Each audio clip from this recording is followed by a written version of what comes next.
Certaines conversations créent des déclics. Je suis Agathe Molinard, entrepreneur passionnée, toujours en quête de ce qui est clair, questionne et donne de l'élan. Take Off est un podcast explorateur. Ici, je cherche à comprendre des parcours, des idées, des métiers, des intuitions, des risques, des technologies, des émotions. J'explore pour créer de la conscience et de la clarté, mais aussi réveiller l'envie, la force et l'audace de faire. J'espère créer ces déclics et je vous propose à chaque conversation de faire décoller votre regard, vos choix et votre manière d'avancer. Si vous avez vous aussi envie de booster votre vie, abonnez-vous à Take Off sur votre plateforme d'écoute, vous serez informé en direct de la sortie des nouveaux épisodes. Aujourd'hui, j'ai le plaisir de recevoir Marc Cossanel, cofondateur de GoNuts. GoNuts, c'est une marque proposant des produits alimentaires bio et gourmands à base d'oléagineux. Ce sont des beurres de cacahuètes, des pâtes à tartiner, des purées d'oléagineux. La marque est née il y a plus de 10 ans, entrée en grande distribution et devenue une référence sur son segment. C'est une marque qui a connu une forte croissance, qui s'est installée dans de nombreuses enseignes avant d'être revendue. Ce qui m'intéresse, c'est pas simplement de l'histoire de la marque, c'est de comprendre ce que ça signifie vraiment, concrètement, d'entrer en grande distribution quand on est une jeune entreprise. Comment est-ce qu'on en apprend les codes? Quels sont les enjeux réels? Quel impact ça a sur sa société? Et finalement, qu'est-ce que cette expérience transforme pendant et après? Parce que je crois qu'on comprend rarement vraiment comment elle fonctionne quand on est de l'autre côté. Salut Marc. Salut Agathe. Je suis ravie de te recevoir aujourd'hui. Moi, je suis fascinée par ce que vous avez fait avec GoNuts. Je suis fascinée parce que je trouve que c'est toujours très compliqué de lancer un produit. Mais ça me paraît, peut-être parce que je maîtrise un peu plus le sujet, mais ça me paraît moins compliqué de lancer un produit en DNVB ou juste B2C un peu classique, tu vois, genre distribution dans des points de vente concept store ou autre, qu'en grande distri. Alors tout à l'heure tu me disais oui attention c'est pas n'importe quelle grande distri etc. Enfin c'est quand même de la grande distribution GoNuts. Et ça me fascine parce que je trouve qu'on a l'image de ces marques food. Enfin pour moi la grande distri c'est Danone, Nestlé, des très grosses boîtes, des gros mastodontes. Et puis il y a évidemment l'exemple que tout le monde prend de Michel et Augustin qui fait rêver parce que marque hyper sympa, hyper incarnée, qui s'est fait une très très jolie place. Mais en fait des Michel et Augustin, il y en a un pour des milliers qui n'ont pas réussi finalement, à prendre la place, quoi. Et vous avez réussi. Donc, je trouve ça dingue. Et du coup, je suis ravie d'en parler avec toi. Mais avant, juste qu'on explore ce qu'est cette folie de la grande distrie et tout ce que ça implique, est-ce que tu peux juste me donner un peu, en quelques minutes, me donner un peu le contexte, enfin, pas le contexte, mais le cadre GoNuts, quoi. Qu'est-ce que c'est? Quand est-ce que vous avez lancé? Et où vous en êtes au moment de la vente? Tu vois, un peu la big picture, pour qu'on se rende un peu compte. Enfin, où vous en étiez, pardon. Enfin, tu vois, au moment où vous avez vendu, un peu la big picture pour qu'on se rende compte un peu de ce qu'était GoNuts et ce que c'est aujourd'hui. Ok, bien sûr. Donc, GoNuts, on a démarré réellement en 2016. Okay. C'est un projet qui a démarré dans la cuisine. Okay. C'est Raïssa, donc mon épouse avec qui j'étais associé. Donc, on est deux fondateurs de la société. Et c'est un projet qui a démarré de façon très pragmatique et terrain, puisque c'est né d'une envie de Raïssa de mieux s'alimenter et de comprendre ce que contiennent les produits qu'elle achète en magasin. Et c'était au début du mouvement qui s'est créé avec Yuka, qui permet de scanner les produits et donc de comprendre la composition des produits. Et donc, elle a commencé à fabriquer des bars parce qu'elle voulait faire des produits pour ses collations sportives. Donc, pour elle, pour vous, quoi. Ouais, c'est ça, tout à fait pour elle. Et puis, elle a amené ses bars à la salle de sport dans laquelle elle allait. Et puis, son entourage s'est intéressé à ce qu'elle mangeait. Et puis, donc, ça a démarré comme ça. Donc, je vais faire une avance rapide. Donc, GoNuts, ça a duré 10 ans, l'aventure pour nous en tout cas. Et GoNuts, on pourrait le définir comme une marque spécialiste du fruit sec, de la transformation du fruit sec en purée d'oléagineux, en pâte à tartiner riche en fruits secs. On mettait toujours cette notion riche en fruits secs parce que c'est là qu'on se démarquait des autres pâtes à tartiner du secteur. Et sans cochonnerie. Et sans cochonnerie, voilà, avec le slogan 100% naturel, 0% cochonnerie, puisqu'on évitait tout ce qui était sucre, tout ce qui était conservateur, tout ce qui pouvait être texturant, etc. Donc, les fruits secs déclinés en différentes gammes, purée d'oléagineux, pâte à tartiner. Puis ensuite, on est allé sur les produits gourmands, confiserie, glace. Et puis des produits fonctionnels type bar énergétique. Voilà. Okay. Donc la société, elle a été revendue, on l'a cédée en 2024 au groupe NRDC. Et quand on l'a cédé, GoNuts, c'était à peu près 4 millions d'euros de chiffre d'affaires, une vingtaine de salariés. Et on était présent sur toute la France, donc en grande distribution spécialisée bio, puisqu'en France, on a 2 circuits de distribution qui se regardent un peu en chien de faïence. La grande distribution qu'on connaît quasiment tout le monde, Auchan, Carrefour, Leclerc, etc. Et la grande distribution spécialisée dans les produits biologiques, puisque nous, on était une marque certifiée, tous nos produits étaient certifiés bio. Okay. Et donc là, on a Biocoop, La Vicla, Naturalia, ces enseignes-là. Donc on était présent dans l'ensemble de ces enseignes en France. On était aussi présent en Allemagne, dans une enseigne équivalente à Biocoop, mais en Allemagne. Okay. Et puis sur les 2 dernières années aussi, on avait réussi à développer le marché asiatique, la Corée du Sud notamment, très fort. Ok. Intéressant. Donc, en gros, c'était il y a 10 ans, mais vous, l'aventure, c'était 8 ans. 8 ans pour passer de 0 à 4 millions, quand même. C'est ça. Donc, ça allait très vite. Ouais. Donc, la première année, c'était vraiment de l'hybridation dans la cuisine. Ouais. Moi, quand Raissa faisait ça dans la cuisine, j'étais encore salarié dans une start-up lyonnaise du voyage. Et puis en fait, voyant que les produits, ils étaient appréciés par autres que la famille et les amis, donc c'est-à-dire qu'il y avait du repeat, c'est-à-dire que les personnes qui lui commandaient des produits, les recommandaient derrière. Donc on sentait qu'il y avait quelque chose, il y avait une envie de manger des produits, d'acheter des produits dont on sait l'origine en termes de fabrication, mais aussi la composition et donc, en fait, c'était un peu... Voilà, du bon.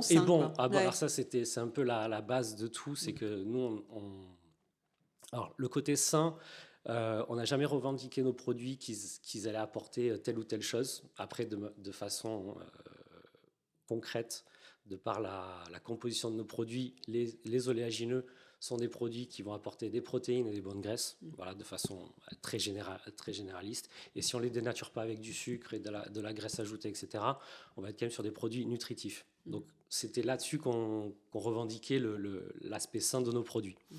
Et ensuite, il y avait vraiment la gourmandise, parce que Raissa, pour la petite histoire, donc, on s'est rencontrés aux États-Unis pendant nos études. Elle s'est formée en psychologie, puis après, on a décidé de venir vivre en France après avoir vécu un peu aux États-Unis. Et en France, elle était amoureuse de la pâtisserie, donc elle a fait un CAP pâtisserie, elle a fait ensuite différents diplômes en pâtisserie. Et c'est vrai que la gourmandise était quelque chose qu'elle voulait avoir dans ses produits. Et puis en plus, c'était souvent les produits sains, c'est un peu punitif. Et donc, en fait, on les mange parce que... Enfin, je ne vais pas parler des fruits et légumes, mais plus les produits transformés. Oui, ton dessert voilà. Sain, en fait, tu le manges parce que tu veux un dessert. On trouve qu'il manque quelque chose. Ouais. Moi, ça manque un peu de goût, un peu de personnalité. Et donc, l'idée, c'était vraiment d'avoir quand même quelque chose qui soit plaisir à manger. Après, c'est très subjectif, hein, le goût. Mais bon, la preuve en est que quand même, les produits ont plu à un certain nombre de personnes. Et donc, pour revenir à ça, l'aspect goût, plaisir était très important parce que tu peux faire un très bon marketing, un très bon pitch de vente.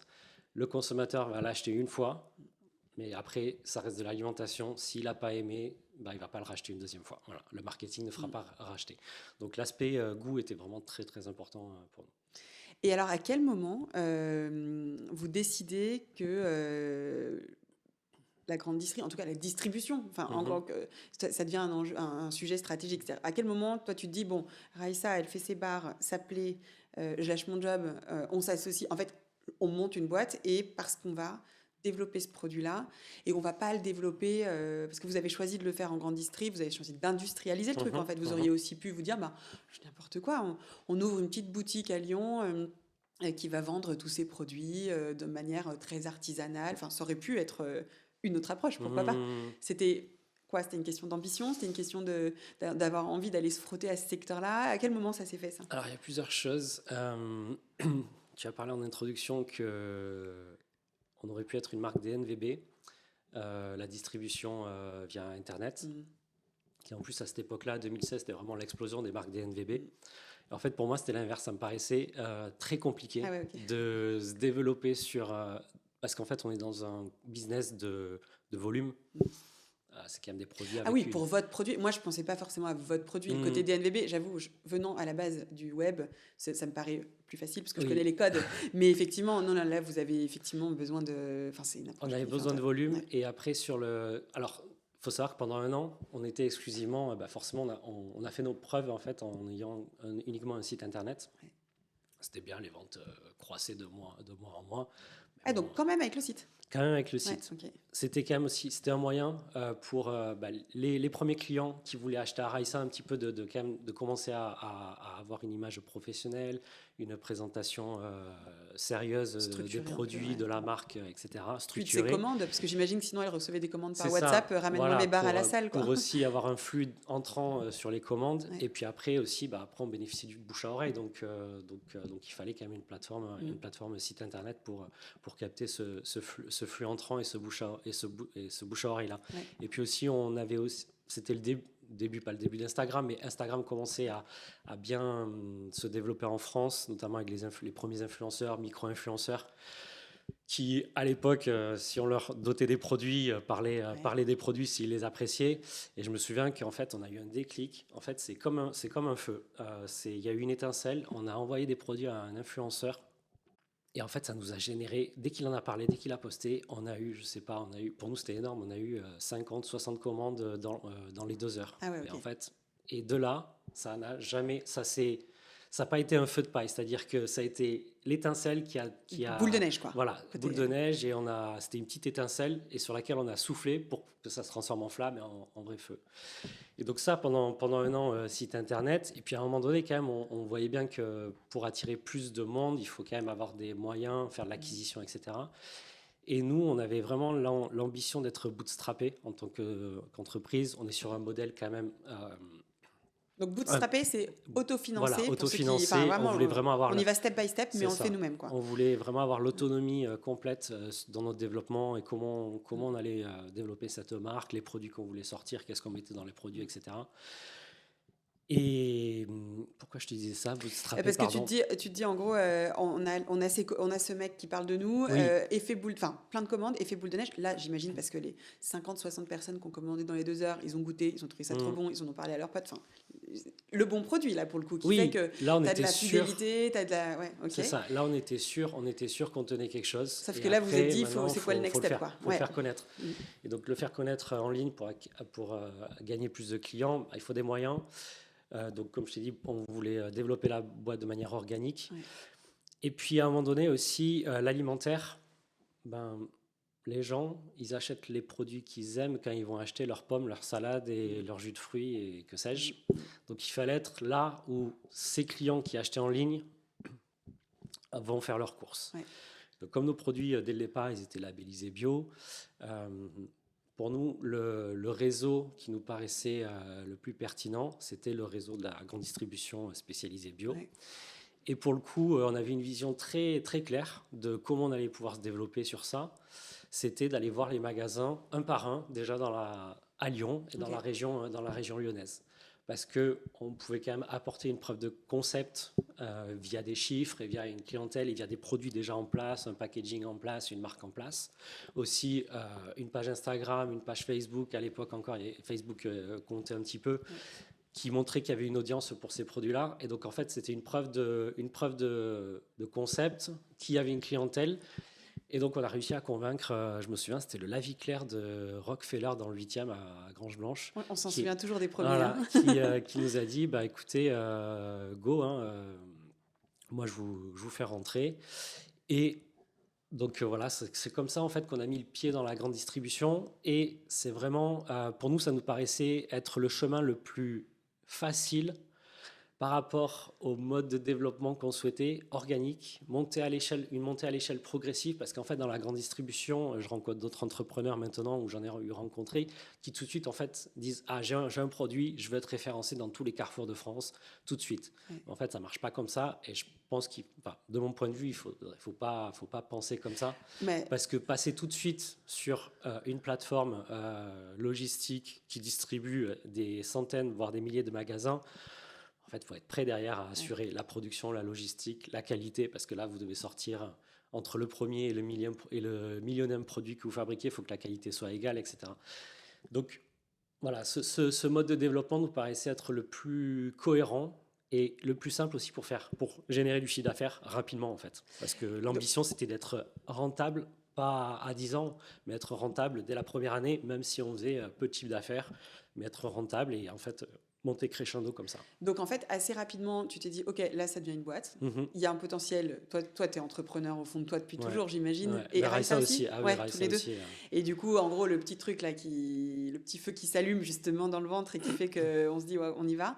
Mais tu vois, ce que tu m'apprends, c'est qu'on peut aller justement voir ces magasins en one-to-one. Moi, je pensais qu'elles passaient, que ces boutiques, enfin que ces surfaces passaient forcément par une centrale d'achat et qu'ils ne pouvaient pas forcément sourcer des produits en direct. Donc spontanément, j'aurais été cet entrepreneur qui aurait pensé qu'il fallait forcément aller voir la plateforme, je sais pas, la centrale d'achat de La Vie Claire pour pouvoir être référencé chez La Vie Claire. En fait, non. Tu peux aller voir la petite boutique, entre guillemets, du coin et de manière indépendante, lui proposer tes produits. Alors de manière, là je peux parler de manière certaine, c'est autant la grande distribution spécialisée, autant la grande distribution classique. Dans les rayons, ils ont une part, ils accordent une part pour les produits, on va dire, qui en direct. Hein. Locaux, voilà. côté un et locaux, notamment, chaque région quand même souhaite mettre en avant les spécificités ou les producteurs locaux, que ce soit le jus de pomme, les glaces, que sais-je. Voilà, le petit fromage et même les produits transformés. Donc oui, tout à fait. Il y a en fait, je pense que c'est le levier le plus facile pour mettre un pied en distribution, commencer à comprendre comment ça fonctionne, la négociation, les exigences logistiques, aussi comprendre la dynamique rayon, c'est-à-dire que un produit, on le met en rayon, après le consommateur, ça va pas se vendre tout seul. C'est une première partie du travail qui est faite, c'est le mettre dans le rayon, et après il faut le faire sortir du rayon. Et donc c'est là, quand on est une nouvelle marque, on comprend, il faut être présent, il faut faire de la dégustation. Donc la première année, alors ça c'était moi qui m'en occupais, j'ai fait beaucoup de tournées à magasin pour faire de la dégustation, pour faire connaître les produits, parce que nouvelle marque, on a les curieux, on a toujours les curieux qui veulent une nouvelle marque, un nouveau produit, tiens je vais goûter. Et puis après on a les personnes une grande majorité, qui ont leur marque sur... On n'était pas les premiers à faire, par exemple, de la purée d'amande ou du beurre cacahuète. By the way, incroyable. Donc, merci. J'en ai encore mangé ce matin, mais vraiment très, très bon. Merci. Ouais. Et donc souvent, il y a quand même une grande majorité. On a nos classiques. Je connais cette marque et je ne vais pas trop changer. Et donc, il faut faire goûter son produit pour... petit à petit, que ce client-là, qui n'est pas encore consommateur de nos produits, peut-être un jour, via une promotion en rayon, ou bien tout simplement parce qu'il l'a goûté et là il est convaincu, il va se convertir vers notre marque au lieu de son ancienne marque. Et là-dessus, alors là j'ai 1000 questions avec ce que tu viens de me dire, mais là-dessus par exemple, donc une boutique, vous avez mis combien de temps avant d'en avoir d'autres déjà ? Alors nous, on a quand même, c'est un peu une aventure extraordinaire, je ne vais pas le cacher, et des fois on parle souvent il y a eu un aliment de planète assez intéressant pour nous, c'est que quand on est arrivé en magasin, donc il y avait la demande pour les produits biologiques explosait, très forte croissance du marché. Bon timing, quoi. Bon timing. Beaucoup de magasins qui s'ouvraient. Donc, je prends l'exemple de Biocoop, mais il y a aussi La Vie Claire. Je crois que, de mémoire, il y a 10 ans en arrière, quand on commençait, il y avait 4 magasins Biocoop. Aujourd'hui, il doit y avoir 25-30. Tu parles à Lyon? Je parle à Lyon. Ouais, okay. Mais ce que je dis à Lyon, ça vaut pour Paris, ça vaut pour un peu partout en France. Donc, déjà, on était sur le moment où il y avait une vague, une dynamique très forte chez les distributeurs, chez les enseignes, d'ouvrir des magasins parce que forte demande, etc. Deuxième axe pour nous qui a été un axe de développement, c'était produits locaux. Donc on avait senti qu'il y avait c'était un peu depuis quelques années, il y avait la vague un peu made in France, la tendance made in France. Et nous, tout de suite sur le packaging, on a dit il faut on mette l'écusson fabriqué à Lyon.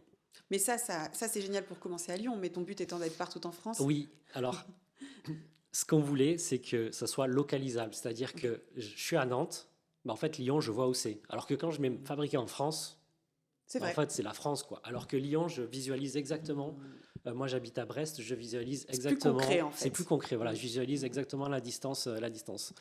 Donc, on voulait vraiment mettre ça en avant, la fabrication à Lyon. Et puis, donc, il y avait et la troisième tendance forte. Je crois qu'un an après que l'on se lance, il y a Yuka qui arrive. Et là, Yuka, pour nous, c'était aussi du pain béni parce que les consommateurs commencent à comprendre ce que nous, on essayait de faire comprendre, c'est-à-dire, écoutez, là, vous achetez un produit, il y a 20 ingrédients alors que 4 suffiraient. Oui, ça vous a aidé à faire de l'éducation. Malgré tout, vous étiez sur des oléagineux qui sont forcément gras, en fait, juste de base. Et alors, ça a peut-être évolué, moi, j'utilise plus trop Yuka, mais il y a un moment où, en fait, à partir du moment où c'était gras, Yuka te donnait une mauvaise note. Oui. C'est ce qui n'avait pas de sens. On sait bien que le beurre, c'est gras, en fait. Enfin, oui. Là, c'est pareil sur du beurre de cacahuète, quoi. Oui, on avait... Alors, certains produits, ils les ont très vite... Pour certains produits oléagineux, ils ont très vite ajusté leur scoring. Ils ont identifié le truc, ok. Après, nous, dans le réseau spécialisé bio, je pense qu'on a un consommateur qui est quand même ça coûte plus cher qu'à de faire ses courses en magasin bio. Donc ça veut dire que c'est des consommateurs qui accordent une part plus importante de leur budget total à l'alimentation, parce que pour eux l'alimentation c'est important d'un point de vue santé, d'un point de vue environnement, etc. En fait, et donc voilà, ils sont plus éduqués sur les produits, la composition. Donc de façon très très générale, Yuka a permis pour nous de... Bon, je leur fais beaucoup de plus à Yuka, mais voilà. Ils t'ont aidé aussi. A permis en fait de faire passer le message sur, consommateurs, reprenez le pouvoir sur les étiquettes et ce que contient les produits que vous achetez. Oui, et puis après, le réseau que l'on a adressé, on était quand même sur un réseau où le consommateur est quand même de base plus averti. Et donc, voilà, ces deux éléments font que ça a embrayé derrière. Mais justement, là, pour revenir à ma question, tu disais, en gros, j'étais très présent dans les rayons. J'ouvre cette première boutique, je suis très présent dans les rayons parce qu'il faut faire goûter pour faire découvrir. Moi, je sais pas. Alors, il y a deux visions, tu sais. Alors, moi, je suis très optimiste pourtant, mais je suis quand même... monter plusieurs boîtes, donc toujours une vision assez claire quand même ce qui se passe. C'est-à-dire concrètement, tu passes ta journée dans le rayon, tu fais peut-être goûter n'importe quoi à 100 personnes ton truc, sauf que sur 100, t'en as peut-être 3 qui vont gentiment acheter, peut-être un peu pour te faire plaisir au début. En fait, ça prend combien de temps avant de développer cette clientèle-là dans une boutique, et surtout, t'en as ouvert combien des boutiques en combien de temps? Oui, c'est vrai que je me rende compte. J'ai pas répondu. J'ai pas répondu à la question initiale. En fait, donc en local, on est rentré donc chez La Vie Claire. Alors nous, on a la chance parce que La Vie Claire, leur siège est à Lyon. C'est une entreprise, c'est une boîte lyonnaise. Et Biocop, c'est les deux premières enseignes dans lesquelles nous sommes rentrés. Mais là, tu es rentré dans des On est rentré magasins. dans des magasins. Voilà. Mais après, ces magasins... Alors, La Vie Claire, on a un schéma qui est... Soit ce sont ce qu'on appelle des magasins intégrés, c'est-à-dire qu'ils appartiennent à l'entreprise, l'enseigne. Et puis après, on a les magasins franchisés. Sur Lyon, la plupart, ce sont des magasins intégrés, donc rattachés au siège. Donc, les managers des magasins sont des salariés de la société. Et donc, en fait, ils se parlent beaucoup entre eux. Donc, en fait, ça a marché tout de suite dans un magasin. Donc là, tu es rentré dans un... Le premier, c'était un intégré. Voilà, c'est un intégré. Donc, il remonte au siège, le fait que ça marche. Ça a cartonné. Ah, okay. Je crois qu'au bout de 2 jours, ils nous repassent commande. Et c'était un petit peu extraordinaire pour eux, pour des produits locaux, etc. Donc, en fait, ils font passer le mot. Le manager du magasin fait savoir aux responsables réseau de la région lyonnaise, cette marque, je pense, ça vaudrait le coup que les autres magasins la référence. Et là, tout de suite, je crois que dans la semaine suivante, on a 20-30 magasins La Vie Claire qui nous commandent. Attends, mais alors là, très bien, génial. Mais par contre, derrière la prod... Alors, ça va encore. On arrivait, on avait pris déjà on était sorti de la maison là déjà. Oui, on avait un premier petit atelier à Saint-Priest. Et on savait qu'on était Donc très rapidement, vous êtes sorti de la cuisine quand même. Oui, parce qu'en fait, il fallait quand même déjà se faire labelliser bio, certifié bio. Il y a des contraintes, j'imagine, d'hygiène. Il y a des contraintes. Alors nous, on n'avait pas des contraintes. Alors on a des contraintes d'hygiène à respecter, ce qu'on appelle HACCP, c'est des normes pour l'alimentation. Mais comme nous, c'est des produits secs, c'est moins contraignant au niveau. Il n'y a pas forcément besoin d'avoir une certification hygiène, comme si vous transformiez des produits carnés, viande, laitage, etc. Okay. Mais quand même, on avait prévu. Forcément, on avait une vision.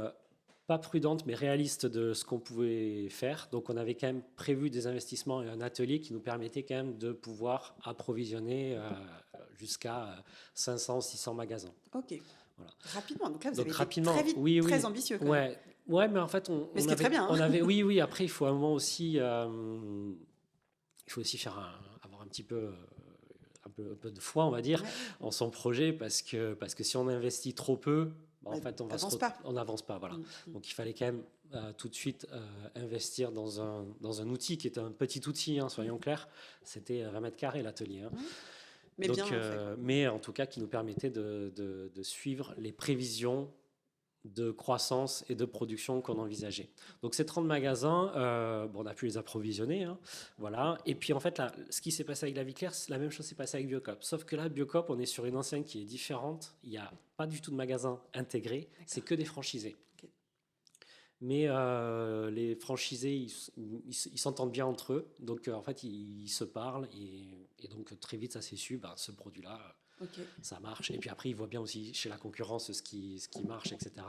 Et donc très rapidement, ils veulent les produits qui fonctionnent. Mais là, tu n'es toujours pas dans les centrales d'achat. Tu es toujours en direct. Ça, c'est la première année. Donc on se développe stratégie de l'escargot. C'est-à-dire qu'on commence par Lyon. Et puis après, quand on est dans tous les magasins de Lyon... Alors, on parle beaucoup des enseignes, mais on n'excluait pas non plus tout ce qui était les magasins indépendants, donc qui ne sont pas sous enseigne. Et puis, il y avait aussi une forte tendance sur le vrac. Je ne sais pas si c'est quelque chose qui te parle, des magasins vrac qui ouvraient, etc. Mais vous ne faites pas de vrac? Non, on ne faisait pas de vrac, mais ça faisait sens d'y être. Ça faisait sens d'y être parce que souvent, c'était des magasins qui proposaient que des produits certifiés agriculture biologique. Et puis, ils voulaient des produits qui fonctionnent, ils en avaient entendu parler, etc. Donc une fois qu'on avait fait tout Lyon, on s'est dit on va faire la région. Et donc après avoir fait la région, on va aller sur le sud, Marseille, Nice, etc., etc. Et puis donc on est monté le premier référencement qu'on a eu, il est arrivé très vite. Et c'est avec Biocop. C'était, je me souviens très bien, c'était en juillet ou juin, avant les vacances 2018 ou 2019.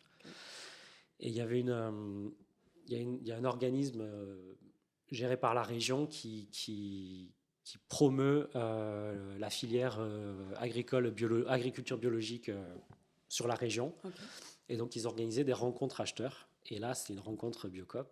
Et j'arrive et la responsable de l'association me dit « Ah, l'acheteur Biocop, il veut vous voir, il a vos produits en tête, etc. etc. » Donc, et en fait, on tombait sur un timing où l'acheteur, là aussi, quand je dis des fois, on était vraiment sur une vague. L'acheteur cherchait un beurre cacahuète parce qu'il avait détecté qu'il y avait une forte tendance naissante sur la cacahuète. Okay. De plus en plus de personnes, de consommateurs recherchaient des beurres cacahuètes parce que la cacahuète était recrédibilisée d'un point de vue nutritionnel. Parce que nous, au début, on a un peu lutté quand on présentait notre beurre cacahuète parce que, on va dire, la reine du rayon, c'était l'amande. Oui.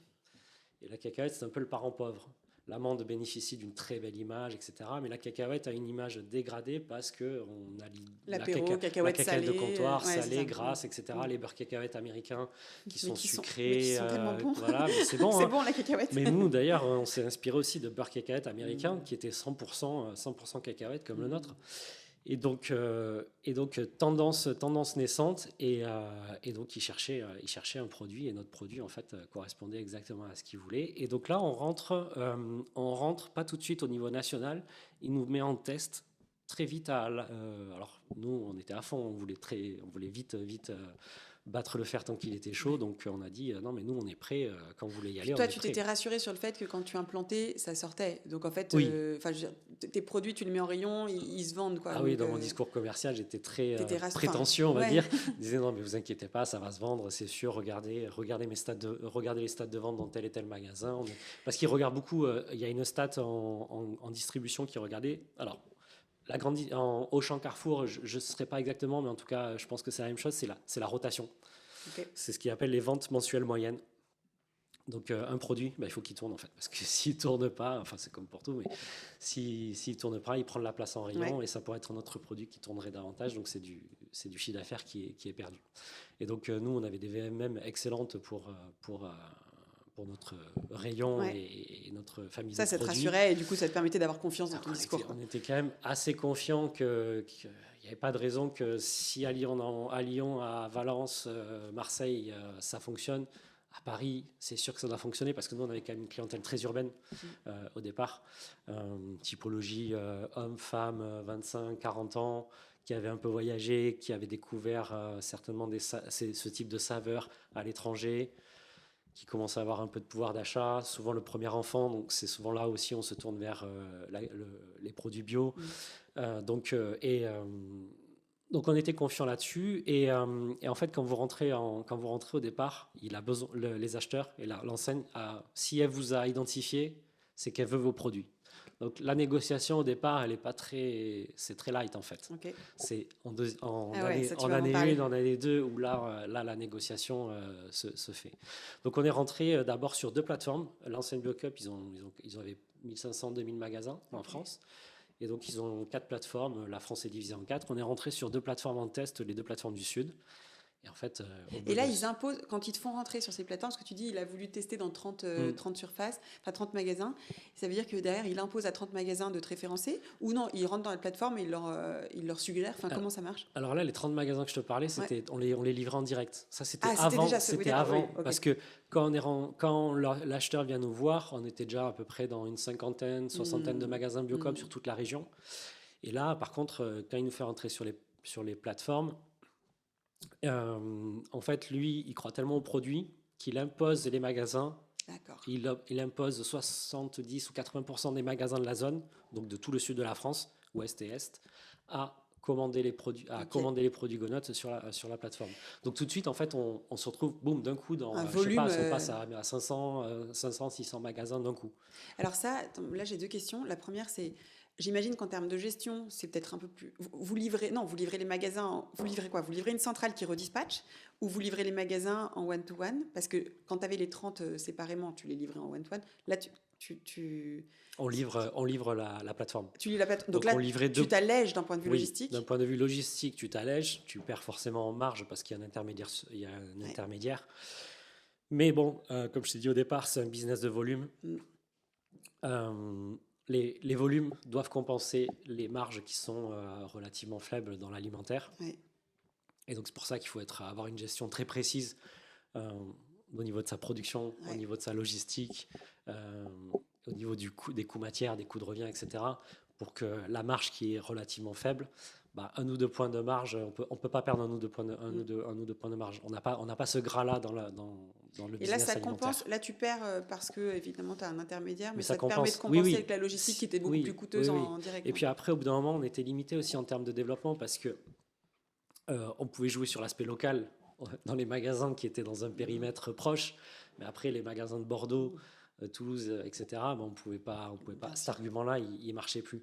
Et puis après, pour eux, il y a des contraintes logistiques, c'est-à-dire que nous, on avait des frais de livraison, on va dire des minimums de livraison qui étaient plus importants pour aller livrer à Bordeaux ou à Toulouse ou que sais-je, parce que c'était plus éloigné. Ouais. Et donc pour eux aussi, d'un point de vue logistique, ils étaient intéressés par nos produits, mais tant qu'on n'était pas présent sur la plateforme, pour eux, c'était quasiment infaisable. Parce qu'il faut aussi comprendre que pour les magasins, c'est une facilité aussi parce qu'ils ont besoin d'un carton de 6 pots. Ils commandent juste un carton de 6 pots avec tous les autres produits avec le reste. Alors que peut-être qu'ils vont attendre, et nous aussi on perd des ventes, parce que peut-être qu'ils ont écoulé le stock, mais ils n'ont pas écoulé le stock. Il leur reste 6 pots dans le rayon, à prendre l'exemple. Mais ils se disent, on va attendre encore parce qu'on n'a pas atteint le minimum de commandes pour commander directement chez le fournisseur. Il y a potentiellement une rupture à un moment donné. Il y a une rupture, on perd des ventes. Ouais. Les consommateurs, ils peuvent aussi switcher à ce moment-là de produits. Donc, en fait, c'est la mécanique vers laquelle il veut aller. Et il fallait aller. Et puis non, si on l'a fait, c'est que pour nous, le volume compensait largement la baisse de marge. Mais après, il y a une... et c'est ce que je dis beaucoup quand je rencontre aujourd'hui des personnes qui sont lancées ou qui vont se lancer dans l'alimentaire et qui veulent aller sur la distribution, c'est qu'en fait, il faut tout de suite réfléchir son prix, son pricing pour ces différents niveaux de remise. Parce que vous avez le prix consommateur, ensuite vous avez le prix vous livrez en direct à un magasin, et ensuite vous avez une remise encore à effectuer si vous livrez un distributeur ou une plateforme logistique pour une enseigne. Donc en fait, nous on avait bien pensé le prix pour pouvoir en fait pour pouvoir avoir toute cette perte de marge, on va dire. Et en même temps, ton prix, il dépend du prix du marché que le consommateur est prêt à mettre aussi pour ton produit. Ah oui, bien sûr. Non, enfin, je veux dire, tu as quand même une limite. Il y a une limite, on ne peut pas mettre son beurre de cacahuète à 35 €. Ouais, tout à fait. Ouais. Et donc après, forcément, c'est là où rentre la réflexion de OK, qu'est-ce que je mets dans mon produit, la négociation avec les fournisseurs, trouver. Alors, négociation avec les fournisseurs, au départ, quand vous achetez 100 kilos, il n'y en a pas. Hein. La négociation, elle arrive quand vous commencez à faire du volume. Donc là, on parle de volume. Nous, pour donner un volume, à la fin, l'année où on a cédé, on a transformé 450 tonnes de fruits secs. Ah ouais. Je ne me rends même pas compte en volume, mais c'est monstrueux. Mais voilà, ça paraît monstrueux. C'est beaucoup. Donc, et je crois qu'on était le deuxième plus gros acheteur de cacahuètes bio en France. Ah ouais, okay. On était à 250 tonnes de cacahuètes bio en France. C'était votre produit phare? C'était notre gamme phare, ouais. Okay. Parce que c'est vrai que c'est les produits avec lesquels on a démarré. On n'a pas tout de suite voulu aller sur les purées d'amandes, purées de noix de cajou, purées de noisettes, parce qu'il y avait déjà pléthore d'offres. Ouais. Donc on s'est dit, on va se positionner là où déjà on avait détecté une tendance de consommation. Et deuxième élément, il n'y avait pas trop de concurrence. Il y avait une autre marque historique. Je la citerai pas mais on trouvait qu'elle avait un marketing un peu désuet, un peu vieillissant. Okay. Et donc on s'est dit il y avait quelque chose, une place à prendre pour la marque. Et sur ce segment-là. Quoi. Sur ce segment-là. Et si ça marche en fait, parce qu'après c'est là la puissance de la marque, c'est que après quand on croisait les consommateurs, ils disaient pas j'achète du beurre cacahuète, j'achète du Go-Nuts. Ouais. Et ça, j'aimerais bien en parler parce que je trouve que vous avez été fort, c'est que effectivement, je trouve que la marque est forte, et en même temps, vous avez décidé de ne pas l'incarner.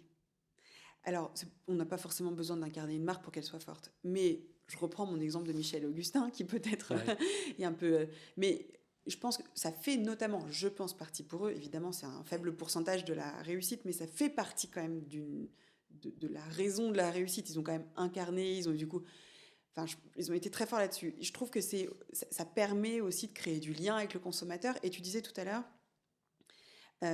on implante dans les boutiques, les gens, je suis là pour faire déguster, etc. Mais à un moment donné, les gens savent que c'est bon. Alors, à la fois, les directeurs de magasins savent que ça marche, certes parce qu'ils se parlent, mais peut-être parce qu'ils ont entendu parler de la marque. Et en même temps, le consommateur lui-même connaît la marque. Ça veut dire que vous l'avez travaillé en parallèle. Vous aviez beau chercher à vous développer pour faire du volume en magasin, vous avez quand même bossé le marketing pour les magasins, mais aussi en parallèle, en direct. Tu parlais d'Instagram. Là, pour le coup, quand tu travailles ta marque sur Insta, tu la travailles pour le client final, en fait, pas pour ton magasin. Si, évidemment, plus ta communauté est grande, plus la boutique te dit attends, super, c'est connu et tout. Comment vous avez décidé de votre strat là-dessus? Pourquoi vous avez décidé, ou pas, peut-être que c'était même pas une discussion, d'incarner ou pas? Parce qu'en plus de ça, l'histoire, elle est quand même... c'est quand même Raïssa qui commence à faire ses bars dans votre cuisine. Ensuite, vous êtes deux, il y a une histoire, tu vois, de couple. Enfin, je trouve qu'il peut y avoir plein de belles choses à raconter avec une cofondatrice qui est gourmande, qui a son CAP de pâtisserie. Enfin, on peut imaginer, en fait, qu'il y ait des histoires à raconter. Vous avez choisi de ne pas être visible, de ne pas incarner, et pour autant, vous avez réussi à créer une marque forte. C'est quoi Il y a plein de questions, là. Ouais, il y a beaucoup de questions. Déjà, sur ce point-là, l'incarnation, alors c'est quelque chose sur lequel on s'est beaucoup posé de questions. Ouais, j'imagine. Mais on en est venu très rapidement à la conclusion. En fait, là, très rapidement, et puis on se reposait la question parce qu'on voyait bien d'autres marques qui étaient très, très incarnées, etc. Ouais. Et puis en plus, la fondatrice de départ de la marque, c'est Raïssa. Et Raïssa, c'est vrai que je pense qu'elle avait une histoire qui peut inspirer énormément. Ouais. Raïssa n'est pas française, elle est brésilienne, donc elle entreprend dans un pays étranger. Elle a un parcours académique spécifique. C'est une femme qui entreprend dans un pays étranger. Donc je pense qu'il y avait, c'est clair qu'il y avait un storytelling vous aviez tout tracé. Une base. Ouais. Mais on revenait toujours à une chose, c'est que en fait ça ne correspondait pas. C'était quelque chose sur lequel en fait ça aurait été forcé, notre nature. Et pour nous, de ce qu'on voyait, les marques incarnées qui fonctionnaient, c'est celles où on voyait quand même que la fondatrice ou le fondateur ou les cofondateurs, ils avaient ça dans le sang, en fait. C'était naturel, c'était fluide, il n'y avait rien de forcé. Et contrairement, à l'inverse, on voyait des marques où voulait s'incarner, et on sentait que c'était pas authentique, et donc que c'était pas naturel. Et donc on revenait toujours à ça. On s'est dit non, mais en fait, on va rester sur ce qui nous correspond. En fait. Ouais. Par contre, on a pensé la marque toujours point de vue client. Et nous, on a beaucoup réfléchi. On était très auto-centré. On a dit, nous, qu'est-ce qu'on aimerait en fait comme marque ? On aimerait une marque avec assez simple, direct. Donc, nos packaging, notre logo. Compréhensible, qu'on comprend facilement. En fait, j'ai un mot. Pour moi, la simplicité, c'est la perfection. Mais la simplicité, c'est très dur, en fait, à atteindre. Donc, c'est d'enlever tout le superflu. Et donc, c'est ce qu'on a recherché dans le packaging, dans le logo. Et puis ensuite, on s'est dit, on veut quand même transmettre. Qu'est-ce qu'on veut transmettre avec notre marque, dans notre communication ? On veut transmettre que c'est des produits gourmands. Donc, on avait quand même on a essayé d'avoir des visuels, une communication digitale très léchée, mise en avant des produits, montrer que même si on préparait un plat très, on va dire, sain, mais quand même avoir une mise en scène très gourmande, très appétissante, alléchante pour donner envie. Et en même temps, il ne faut pas tomber dans l'extrême du beurre de cacahuète gourmand sur une tartine avec en plus n'importe quoi, du chocolat par-dessus, du machin. Oui. En fait, on essayait on essayait d'alterner un peu ça, donc montrer que nos produits pouvaient être gourmands et comment est-ce qu'ils pouvaient l'être. Et en même temps, comment est-ce que nos produits pouvaient être des produits du quotidien. Parce qu'un produit qui est que gourmand, on ne va pas le manger. Les glaces, c'est gourmand, j'en sais rien. Bref, il y a plein de produits gourmands. Je prends l'exemple des glaces, mais on ne va pas en manger tous les jours quand même. Nous, nos produits, c'était des produits qui s'adaptent dans une alimentation du quotidien. Tu l'as dit, toi, en exemple, le matin, une cuillère ou deux, peu importe, de purée d'amande ou purée de cacahuètes ou que sais-je, dans un bol, sur une tartine, etc. En fait, c'est un bon apport en lipides, c'est un bon apport en protéines. Bien sûr, il ne faut pas tomber dans l'excès. Après, comment on utilise ? C'est aussi un produit qu'on peut utiliser pour donner de la gourmandise à, je ne sais pas si on le rajoute, là je reviens à mon exemple des glaces, mais vous mangez une glace à la vanille, vous rajoutez une cuillère de beurre cacahuète avec un peu de chocolat sur la glace, là on tombe on va éviter de recevoir, Marc, tu as beaucoup trop d'idées. On va être sur de la gourmandise. Donc c'était vraiment, voilà, on a essayé d'axer la communication sur quelque chose qui nous correspondait, nous. Donc, l'incarnation, on s'est dit, mais en fait, nous, on n'est pas à l'aise avec ça. Et ça va se voir. Et donc, on va pas transmettre ce qu'on veut transmettre. Et deuxième élément, on voulait une marque qui transmet de la simplicité parce qu'on voulait aussi que nos produits soient simples dans leur composition. Et on avait même une phrase au dos des produits qui doit toujours être là, qui était de dire que c'est des produits que vous pourriez faire vous-même à la maison si vous aviez le mixeur et le temps pour le faire. Et troisième élément, des produits qui correspondaient à nous, notre façon de nous alimenter, une vision de l'alimentation qui aujourd'hui, je pense, quand même commence à se répandre, c'est-à-dire l'alimentation, c'est notre santé future, c'est notre santé présente et future. Bien sûr, oui. Donc, mais aussi l'alimentation, c'est du lien, c'est du partage, c'est aussi du réconfort. Je sais pas, j'ai un coup de mou, je vais me faire plaisir avec un truc, ça va. Voilà. Et donc, c'est 80% du temps, il faut manger bien, proprement, sainement, et on va dire 20% du temps, savoir aussi s'accorder à se faire plaisir. Voilà, et pas être dans l'injonction oui, du toujours parfait, etc. Parce que c'est pas possible. Voilà. Et donc, on a essayé de retranscrire un peu tout ça. En fait. C'était ça qu'on essayait de retranscrire dans la com, dans nos visuels, dans nos prises de parole. Et puis après, on essaie aussi d'aller sur des sujets, de former, pas de former, mais d'éduquer le consommateur sur, voilà, la cacahuète, c'est riche en ça, le protéine, l'amande, etc. L'amande, pareil. Et puis aussi, essayer d'aller plus loin sur on était très transparent, je pense, aussi sur, tu vois, toutes les origines de nos matières premières. On les mettait sur notre site, on le communiquait sur nos réseaux sociaux. Donc, je pense que cette transparence-là de départ, on ne l'a jamais trahie au fur et à mesure qu'on grandissait. Et puis, on a bénéficié d'un bouche à oreille de dingue. Je pense qu'on a... Parce que le produit est bon. Et tu vois, tu parles de... Moi, là où je te rejoins, je trouve effectivement qu'incarner une marque peut être très fort, mais uniquement si c'est... de manière spontanée et authentique. Je suis vraiment d'accord avec toi. Et quand tu sens que c'est forcé, en fait, ça n'a pas la même saveur. Enfin, du coup, on n'embarque pas. En fait, on n'embarque pas les gens si c'est pas profondément authentique, quoi. D'ailleurs, c'est marrant, j'ai enregistré il y a quelques temps une petite réflexion là-dessus sur l'authenticité. Et moi, je suis convaincue que c'est un.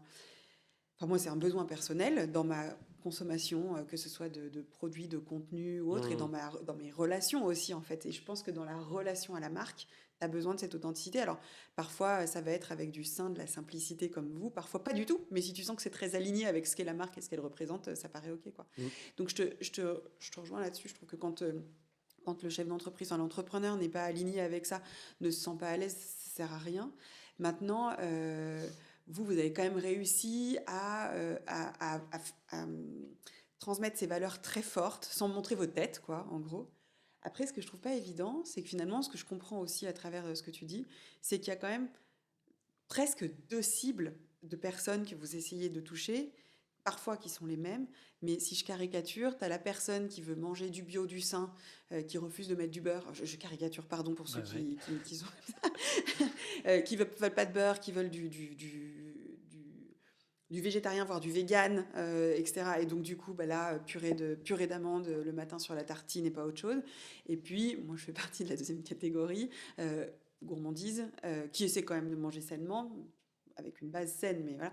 Et du coup, là, moi, je vais être attirée par votre... Alors, je vais mettre de la purée d'amande parce que je vais trouver ça bon, mais je vais me faire quelques cuillères de beurre de cacahuète à la cuillère, et là on n'est pas sur le sein, on est clairement sur la gourmandise. Mais du coup, c'est pas facile d'aller toucher ces 2 cibles du cliché bio, sain, vegan, etc. Et puis en fait, juste le beurre de cacahuète est hyper bon, un peu crunchy en plus. Et puis, pardon, mais vous faites la version avec les chocolats, là. Après, on avait des produits gourmands. Hein. Ah bah ouais, voilà. clairement. Après, dans notre gamme, on avait des produits mais du coup, du quotidien. Tu vois, sur le marketing, c'est presque 2 cibles que vous essayez de toucher. Quand tu dis le 80-20, finalement, 80% je mange sainement, 20% je me fais plaisir, ça se ressent dans votre communication, mais c'est aussi une façon d'aller toucher un peu ces 2 cibles-là, parce que tu as aussi les personnes qui vont, entre guillemets, quasi toujours manger sainement, et puis celles qui vont difficilement le faire. Et d'ailleurs, c'est marrant, chez 16 mai, notre équipe, dans la salle de pause, il y a du beurre de cacahuète, de la purée d'amande, et c'est amusant de voir qu'on le consomme toutes. Il y a un mec ici, donc toutes et tous, mais globalement toutes, de manière très différente. C'est-à-dire que tu as celles qui vont se dire, tiens, heure du goûter, il faut que je prenne un petit coup de boost, je me coupe une banane et je me mets un peu de purée d'amande. Et puis tu as celles qui vont se prendre une cuillère, je ne les citerai pas, et qui vont se dire, attends, je me fais 2 cuillères de beurre de cacahuète, là, ça va me remettre un coup de boost. C'est quand même pas la même approche, quoi. Ouais. Après, c'est Mais vous avez réussi à faire ce truc-là. Après, je pense que c'est de base les produits qui sont quand même des produits adaptés pour les deux. Et après, je ne saurais pas l'expliquer comment est-ce qu'on est parvenu à toucher ces différentes cibles. Je pense que... Mais peut-être votre authenticité je pense aussi, que en fait. Voilà, ça vient aussi de notre communication, c'est-à-dire qu'on n'a jamais aussi une communication exclusivement publique, vegan, végétarien, etc. Vous n'êtes pas enfermé dans un des deux trucs. En fait, c'est parce que nous, on n'est pas, donc on n'allait pas mentir, en fait. Et oui, on aurait pu aller sur... Je pense qu'on aurait pu aller sur ces discours-là, sur ces communautés-là, et je pense qu'on aurait eu encore plus de viralité. Mais en fait, mais sur une plus petite communauté aussi. Peut-être, mais quand même, on est quand même sur une forte augmentation de... C'est quoi la trend? T'as des chiffres là-dessus ou pas? Alors, j'ai pas de chiffres, mais quand même, on a bien vu qu'il y a de plus en plus de personnes. Alors, vegan, c'est, on va dire, la partie la plus poussée. Après, il y a végétarien, et puis après, il y avait le flexitarien. Mais nous, si on avait eu on était allé avec un discours sur un de ces segments-là, en fait, on aurait menti parce que c'était pas nous. Donc, la crainte, c'est qu'à un moment donné, ça se sache. Et donc là, en fait, on a trahi nos consommateurs, on a trahi notre audience. Puis même si ça se sait pas, ça se ressent peut-être. Même si ça se sent pas. Et puis en plus, au-delà on parle souvent là, on parle des consommateurs et tout, mais aussi on avait une équipe, des salariés. Donc, faut aussi être cohérent avec l'équipe interne. Donc, je pense que cette sincérité-là, elle devait transparaître d'une façon ou d'une autre. Et puis, comme je te disais, on a aussi bénéficié très fortement du bouche à oreille. Je crois que ça a été notre... Ça, c'est pas quantifiable, mais ça a été notre meilleure pub. Et je pense que ça vient de la stratégie de départ. OK, soyons forts à Lyon, une marque très forte à Lyon. Et en fait, de Lyon, ça va diffuser. Et on a eu la preuve de ça plusieurs fois. On était sur un salon à Paris une fois. Il y a une personne qui vient nous voir et elle nous dit « Ah, je la connais, votre marque. J'ai une copine qui habite à Lyon. Elle est venue me voir à Nantes. J'habite à Nantes. Et elle m'a amené comme cadeau votre beurre cacahuète. » Et ça, on a 2-3 exemples comme ça. Alors, un peu à la volée. Mais donc, sur les 2-3 exemples qui nous sont remontés aux oreilles, combien d'autres ont dû se produire de ce type-là. Donc, voilà, je pense qu'on a créé une marque sympa qui était à la fois, qui, je pense, dans le prix, en fait, peut s'adapter à un budget quotidien, qui avait quand même un esthétisme, une promesse quand même sympa, attirante, qui pouvait aussi se transformer en cadeau. Parce que ça, c'est fort, donc, parce que tu ramènes quand même rarement un produit de supermarché chez un pote. Enfin, je veux dire, donc ça veut quand même dire que le positionnement permettait effectivement d'être... c'était très valorisant pour le produit, en fait. Et, enfin, oui, ça, j'imagine que ça a été valorisé aussi par les enseignes ou pas ? Parce que, est-ce que les enseignes, d'ailleurs, valorisent, tu penses, les marques incarnées, plus ou moins, ou pas ? Et du coup, est-ce que là, le fait d'avoir une marque forte, peut-être plus forte que d'autres marques du rayon, qui vont être plus axées sur le produit en lui-même, un peu moins sur l'univers de marque, ça, quelle puissance ça a apporté, tu crois, dans notamment vos discussions, votre intégration ? Enfin, tu l'as ressenti ? Alors, nous, on a ressenti que notre marque, elle a amené les magasins des enseignes bio, quand même, ont beaucoup changé en 10 ans. Ils sont beaucoup renouvelés, rajeunis. Ils ont amené un peu plus d'esthétisme, de dynamisme. Voilà, ils ont le marketing, pendant un certain temps, c'était quand même un peu un gros mot. Et la communication. Et ils ont bien vu que quand même leur clientèle avait plutôt tendance à vieillissante. Il faut renouveler la clientèle, donc il faut attirer les jeunes, il faut attirer les trentenaires qui sont sensibles à ça. Et donc ça passait par mettre des beaux produits en avant, des marques plus fortes, peut-être le packaging mieux travaillé, qui est aussi une présence sur les réseaux sociaux qui sont aujourd'hui un nouvel axe pour les consommateurs pour découvrir des produits. Donc ça, ils le regardaient. Votre compte Insta, ils le regardaient. Alors, je pense que ce qui a fait notre entrée, c'était parce que ça se vendait à l'échelon local. Ça, en fait, à un moment donné, ça c'est, je veux dire, entre guillemets, c'est un peu du bullshit le reste, quoi. Eux, les acheteurs, c'est très, rotation. Combien, si je le mets dans X magasins, ça va faire combien de chiffre d'affaires ? Quelle est la remise que j'obtiens ? C'est très commerce, très terre à terre. Mais dans un second temps, troisième temps, forcément, je pense qu'ils sont aussi influencés par ça parce que ils ont une direction qui veut que on veut rajeunir notre audience, notre clientèle. Il faut que l'on renouvelle les marques, des marques qui sont là depuis 30, 40 ans, qui ont une position aussi dominante sur le rayon. Donc, il faut qu'on les challenge, etc., etc. Et donc, ils vont chercher. Ça a été un facteur. Ouais. J'ai perdu le fil de ce que j'avais en tête. Je voulais aussi répondre à quelque chose. Tu réponds en disant en fait que ils sont à un moment donné venus chercher ce marketing aussi et cette marque forte. Enfin, ça avait un impact notamment pour vous faire entrer en rayon. Même si ce que tu dis, c'était finalement le taux de sortie de vos produits. À la fin, dans les négos, la réalité, c'est ça. Achats, c'est la réalité, c'est le commerce. Ok, c'est bien. Il y a un beau packaging et tout. Vous pouvez avoir 100 000 abonnés sur Instagram. Les abonnés, ça fait pas du chiffre. Donc en fait, ce qui importe, c'est les sorties. Après, c'est du plus. Ou bien ça peut être un moyen de détecter une marque. Oui. Ok, cette marque, quand même, elle a une audience, j'en entends parler, elle a quand même créé un univers de marque, une promesse de marque, une vision de marque qui est sympa, qui est cohérente aussi à la charte des produits qu'on veut faire rentrer dans nos enseignes. Donc on va creuser, on va leur dire qu'on est intéressé. Ça peut être un moyen d'attirer l'attention. Nous, ça n'a pas été comme ça, nous, ça a plus été par le terrain. Mais voilà. Mais aujourd'hui, par exemple, on a des marques, des influenceurs très connus qui, aujourd'hui, lancent des marques qui vont en grande distribution. Et même la grande distribution va référencer ces produits-là parce qu'elles savent qu'il y a l'audience de l'influenceur. Alors là, on ne parle pas de petits influenceurs, on parle d'influenceurs... Après, la question, c'est est-ce que sur le long terme, ça va sortir ? Ça, je ne sais pas. Et en l'occurrence, si ça tourne bien, ok, sinon ça s'arrêtera. Mais aujourd'hui, c'est vraiment l'élément déclencheur d'un référencement en enseigne peut-être l'audience de l'influenceur. Alors là, on est un peu différent parce que c'est un influenceur qui a créé une marque, donc il avait déjà son audience et il crée sa marque. On a l'exemple de Squeezie, je crois, qui a sorti l'année dernière un kombucha. Et tout de suite, ça a été un carton. Ouais. Voilà. Oui, parce que là, ils savent que ça va être recherché. Et puis lui, s'il parle de sa marque de kombucha sur sa plateforme, c'est un flux important tout de suite. C'est intéressant, ça veut dire que vraiment, même dans ce secteur de la grande distrie qui finalement est assez terre à terre, en fait, on veut juste vendre du produit. L'image est peut-être plus importante qu'avant, mais on ne parle pas, par exemple, tu vois, les grands magasins sur de la fringue. Ils ont évidemment l'objectif de vente, mais les grands magasins, en tout cas les enseignes avec les surfaces parisiennes, vont chercher régulièrement des petites marques parce qu'en termes d'image, ils veulent montrer qu'en fait, ils ont des nouveautés régulièrement, des petites marques dont on entend parler de manière potentiellement plus confidentielle, mais un peu plus pointue, etc. Et d'ailleurs, ils font beaucoup tourner. C'est-à-dire que la réalité, et j'en parlais il n'y a pas très longtemps avec quelqu'un qui vient d'être référencé au Bon Marché, pour le coup sur un produit pseudo-alimentaire, et qui disait en fait j'espère y rester, mon taux de sortie fera que j'y reste parce que sinon je sais très bien que je suis là pour 1 ou 2 saisons pour leur image. En grande distrie, on n'est pas là pour l'image, mais ça devient quand même un élément qui compte.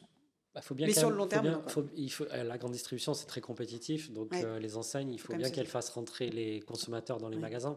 Et donc pour faire entrer les consommateurs dans les magasins, il faut les produits qui leur correspondent, le prix, des prix cohérents et différentes gammes de prix, entrée de gamme, moyenne gamme, plus haut de gamme, on va dire premium. Et puis après, différents types, avec ça, différents types de marques. Nous, on était plutôt, on va dire, sur la tranche premium de notre rayon. On avait, sur les mêmes produits, on avait des moyennes gammes, des prix moyennes gamme, et après des premiers prix, ou la marque distributeur. Donc oui, il faut quand même il faut faire entrer le client, et il faut que ça tourne. Et il faut que ça tourne parce que si le client a besoin de nouveautés, il y a aussi besoin de promotion en grande distribution. Donc c'est un défi permanent de faire venir le client et d'augmenter le panier d'achat pour les magasins de la distribution. Et justement, pour revenir à ce rapport, quand on est notamment une jeune marque, même si en réalité, quand on fait 4 millions, on est une jolie entreprise, on est quand même, j'imagine, dans cet univers encore petit. Enfin, le rapport de force est pas tout à fait égalitaire. Alors, au début, ils sont venus te chercher. Donc là, première négo, à peu près OK. Et ensuite, comment ça se passe ? Qu'est-ce que tu as appris là-dessus que tu ne savais pas, notamment tu vois, sur la négo en fait, entre la marque et la grande distrib. Donc, nous, on a appris en marchant un peu de façon naïve. Donc, c'est peut-être bien, parce que sinon, on n'y va pas toujours. Oui, c'est ça. Des fois, il vaut mieux pas savoir, parce que sinon, on se dit ça va être trop compliqué, ou on se crée des barrières mentales. Première négo, la première année, c'était super bien passé. Donc, pour nous, l'enjeu, c'était de dire, OK, ça s'est bien passé. Nous, maintenant, on veut passer au niveau national. Donc là, je prends à nouveau l'exemple de Biocop, par exemple. Nous, on veut passer au niveau national, donc sur toutes vos plateformes. Et aujourd'hui, vous nous avez pris 2 produits. Nous, on voudrait que vous nous en preniez 1, voire 2 de plus. Voilà, c'est un peu... On vient avec notre L'enjeu, c'est déjà d'élargir le catalogue. L'enjeu, c'est d'élargir la distribution un maximum. Et ensuite, rajouter des produits. Voilà. Parce que c'est 2 axes d'augmentation du chiffre d'affaires. Si on est plus distribué, plus de magasins, potentiellement plus de chiffre d'affaires. Et si en plus de ça, on rajoute plus de produits, voilà, 2 axes d'augmentation du business. De leur côté, il y a un enjeu. Nous, il faut savoir qu'on est sur des produits, donc les matières premières. Il y a des variations de prix sur nos matières premières qui sont des fruits secs. Il y a une récolte par an. Okay. Donc généralement, on est sur une variation de prix une fois dans l'année. Ok. Et des grosses variations en fonction de ça dépend. La récolte a ça été bonne ou pas. Ça dépend de la récolte, si elle a été bonne ou pas, du niveau de la demande sur le marché en question. Donc, on a eu des années où il y a eu des grosses variations de prix. C'était les années 2021, 2022, 2020. Non, suite au Covid et après la guerre le début de la guerre en Ukraine. Donc là, ça a été sur beaucoup de choses, sur les matières premières, sur les emballages. Et donc, pourquoi je te disais ça ? En fait, forcément, donc, chaque année, tu reconstruis tes prix. Et tu appliques chaque année une légère hausse qui est équivalent à l'inflation. Et donc, le jeu, Là, c'est d'un côté, nous, il faut qu'on fasse passer dans une certaine mesure notre hausse tarifaire parce que nos coûts de revient ont augmenté, mais de manière, là, je te parlais matières premières, emballage, mais le transport, il augmente. Notre transporteur, chaque année, il augmente ses prix. Les charges salariales. Les charges salariales, elles augmentent, etc., etc. Donc, l'enjeu, nous, c'est d'arriver un maximum à passer cette hausse de prix. Et l'enjeu côté acheteur, c'est d'essayer de la réduire au maximum. Mais ils savent que chaque année, il y a une hausse. C'est... Globalement. Nous, une fois, on a fait une erreur. On n'avait pas fait parce qu'on n'avait pas eu. C'était la première année, je crois. C'était l'erreur. C'était bon, mais nous, en fait, nos coûts de revient, ils vont pas augmenter parce qu'en fait. On a réussi à tenir le truc. Normalement, le prix de la matière aurait dû augmenter, mais comme nos volumes augmentent, on a négocié le maintien. Donc là, tu t'es dit, je suis sympa. Nous, on s'est dit de manière naïve, c'est cool, quoi. La négo, ça va se faire en 2 minutes. Moi, j'augmente pas mes prix. C'est bon. Non, en fait, ils veulent une remise. Parce que oui, donc ce que tu veux dire, c'est que toi, tu es arrivé là en disant j'ai pas besoin d'augmenter, eux voulaient quand même baisser. Oui. Alors baisser, ça veut dire. Donc quoi qu'il en soit. Ça veut dire augmenter leur remise. Parce qu'en fait, donc, la construction tarifaire, il y a un prix, comme j'ai expliqué, il y a un prix public, donc le prix consommateur, et il y a le prix professionnel. Et après, en fait, ça, légalement, on envoie cette grille tarifaire-là à nos enseignes. Et après, la négociation avec chaque enseigne se fait sur le prix professionnel. Donc, quelle remise ils essaient d'obtenir. Voilà. Et après, chaque année, le jeu, au début, c'est une remise toute simple. Sur le tarif professionnel, je voudrais... alors, je ne peux pas trop dévoiler les montants, mais je vais dire, je voudrais 30%. Ah oui, ok, non mais on parle de ça. Oui, c'est... Parce que le prix professionnel, pour moi, est déjà le tarif auquel tu es supposé leur vendre. Non. Ah oui. Non, t'as vraiment... On parle pas de je voudrais 5% sur le prix pro, quoi. Non. Et ce qui s'entend, hein, parce qu'eux, ils ont des coûts logistiques aussi. Hein. Ils ont des coûts logistiques derrière pour s'approvisionner, puis ensuite distribuer dans les magasins. Et puis les centrales d'achat sont des centres de profit, si je ne me trompe pas. Donc les centrales d'achat doivent quand même dégager une petite marge. En vendant aux boutiques. En vendant à leurs affiliés enseignes. Ils n'ont pas parce que, je sais pas, moi je ne suis pas câblée du tout grande distrib, mais pour moi, tu as un objectif de marge, en fait. Enfin, moi, pour le coup, j'ai distribué de la lingerie sur un site internet avant 16 mai, Lemon Curve. Et en fait, moi, j'avais un objectif de marge brute. C'est-à-dire que moi, mon objectif, c'est d'avoir minimum 50% de marge brute. Oui. Donc, une marque qui venait me voir ou que j'allais voir et qui me proposait une marge inférieure, je leur expliquais que ce n'était pas possible pour moi, parce qu'en l'occurrence, je savais qu'avec effectivement mes coûts logistiques, marketing, etc., ça allait pas passer. Là, ils partent de cette marge-là ou ils partent vraiment du prix pro sur lequel ils veulent vraiment appliquer. Non, ils partent du prix pro. Mais c'est marrant parce que en fait, le prix pro, si ta marge est plus ou moins élevée entre le prix pro et le prix public, ils peuvent y gagner là-dessus. Enfin, je sais pas, c'est bizarre. C'est une autre façon de lire le truc, quoi, en fait. C'est-à-dire que c'est légiféré là-dessus. D'accord. C'est que tous tes clients professionnels doivent avoir accès. Le prix public et le même prix pro. Et tout le monde a la même chose. Voilà, tout le monde a la même chose. Et après, c'est individuellement, un client, il peut négocier une remise. Et c'est pour ça que je parlais de la construction tarifaire est très importante au démarrage ou quand on va lancer un nouveau produit. C'est OK, ce produit, il est bon, il va plaire. Mais est-ce que le prix conso, il est cohérent par rapport au marché, ou ce que le consommateur est prêt à mettre, ou par rapport aux concurrents. Et puis après, une fois que j'ai ce prix public, est-ce que je vais pouvoir faire ce qu'on appelle la descente tarifaire? Parce que ce produit, je vais le vendre au début en direct au client, très bien. Mais après, mon but, c'est que ça rentre en magasin. Et donc, quand ça va rentrer en magasin et que j'ai une enseigne qui va venir et va me demander 30%, voire plus, de remise sur le prix pro, il faut quand même que est-ce qu'à la fin je suis dans mon objectif de marge, Donc cette construction tarifaire là, elle est très importante. Et donc la première erreur qu'on avait faite, nous, dans la première négo, c'était de dire écoutez, nos prix, on était contents, on avait envoyé à tous nos clients. Et là les mecs se disent ils sont mignons. Voilà, ils sont. Et donc là tout de suite, j'étais un peu surpris de la demande de l'acheteur. Mais bon, après il faut comprendre que c'est une négociation. Donc en fait, lui, il a son cahier de doléances et nous on a notre cahier de doléances. Et après, l'idée c'est de se retrouver, de trouver un point d'équilibre. Et très vite, ce que j'ai appris, c'est que il faut à chaque fois une contrepartie. C'est-à-dire que nous, on cède un peu sur sa demande, mais par contre, il faut qu'il y ait une contrepartie, donc qui peut être référencer de nouveaux produits en échange de 5 points de plus de remise sur tel produit. Voilà. Donc, en fait, très vite, j'ai compris ça et les négos, la négo, elle se débloque assez rapidement parce que lui, il n'a pas non. On n'est pas.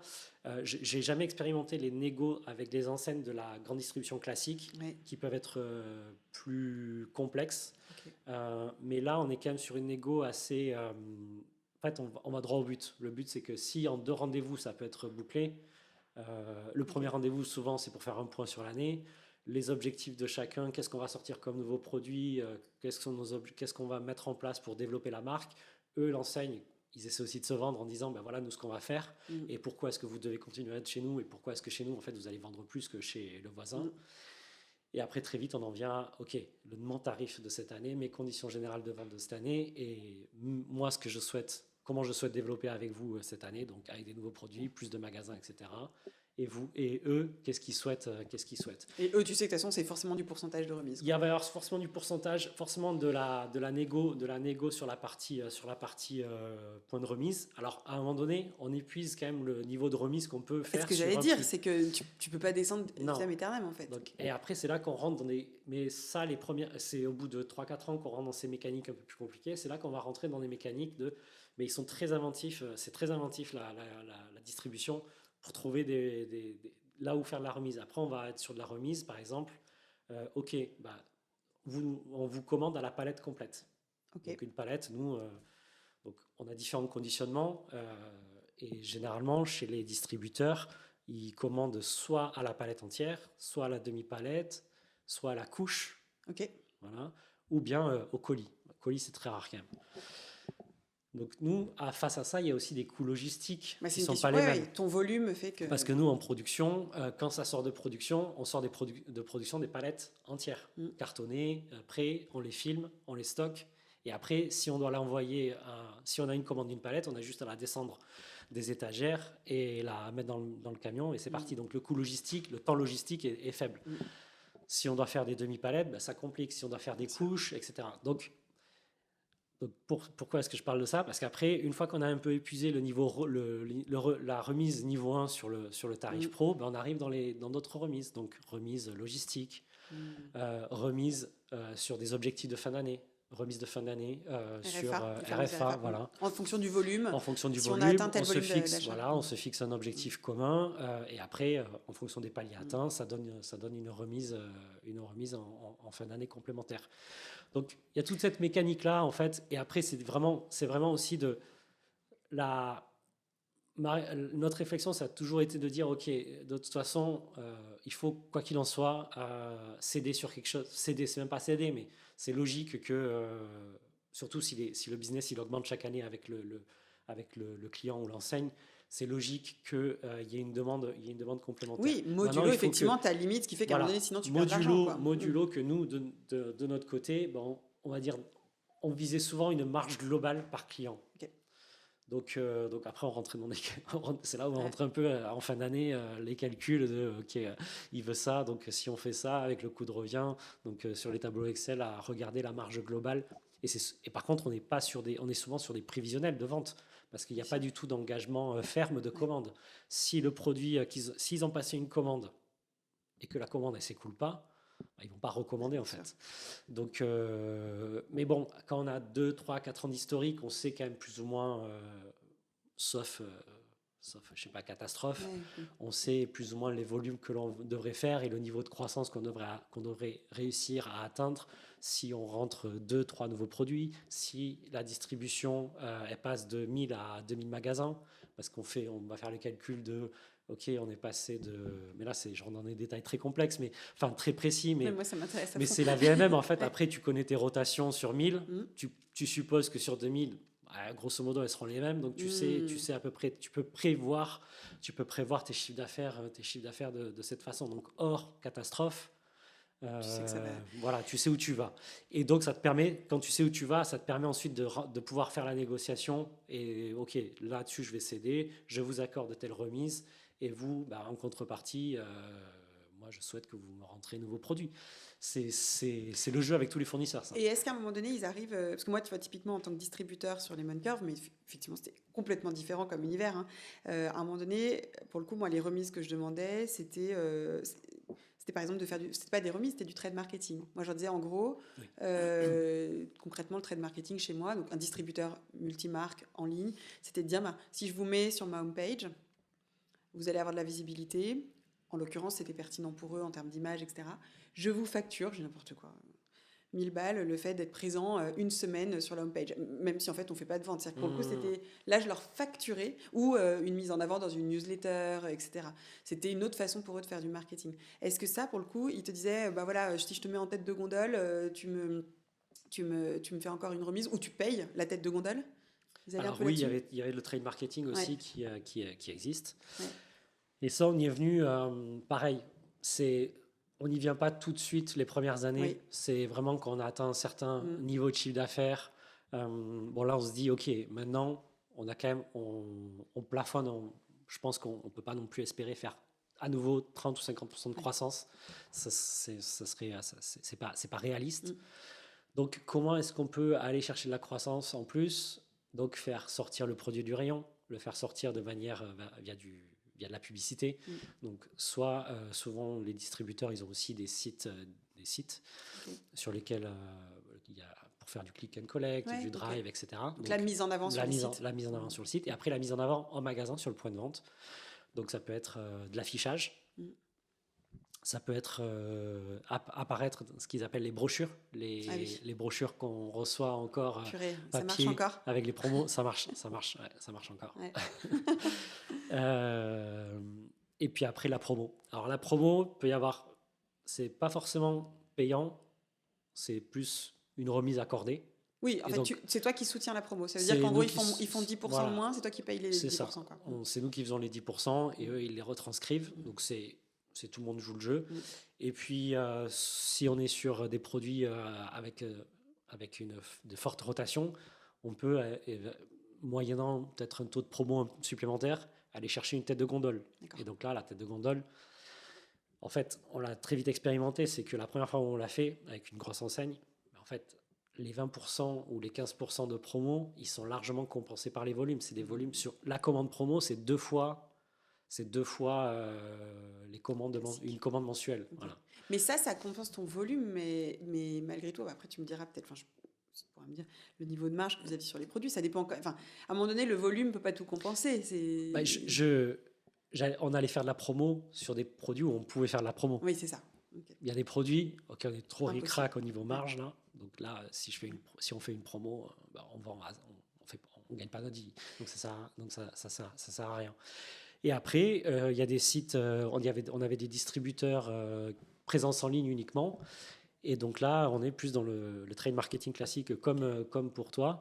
Donc mise en avant sur la homepage, mise en avant sur la catégorie, mise en avant dans le moteur de recherche, c'est-à-dire que le visiteur, il tape purée, hop, il a en suggestion, toi ou en fonction de combien tu payes, en premier ou en deuxième. Voilà.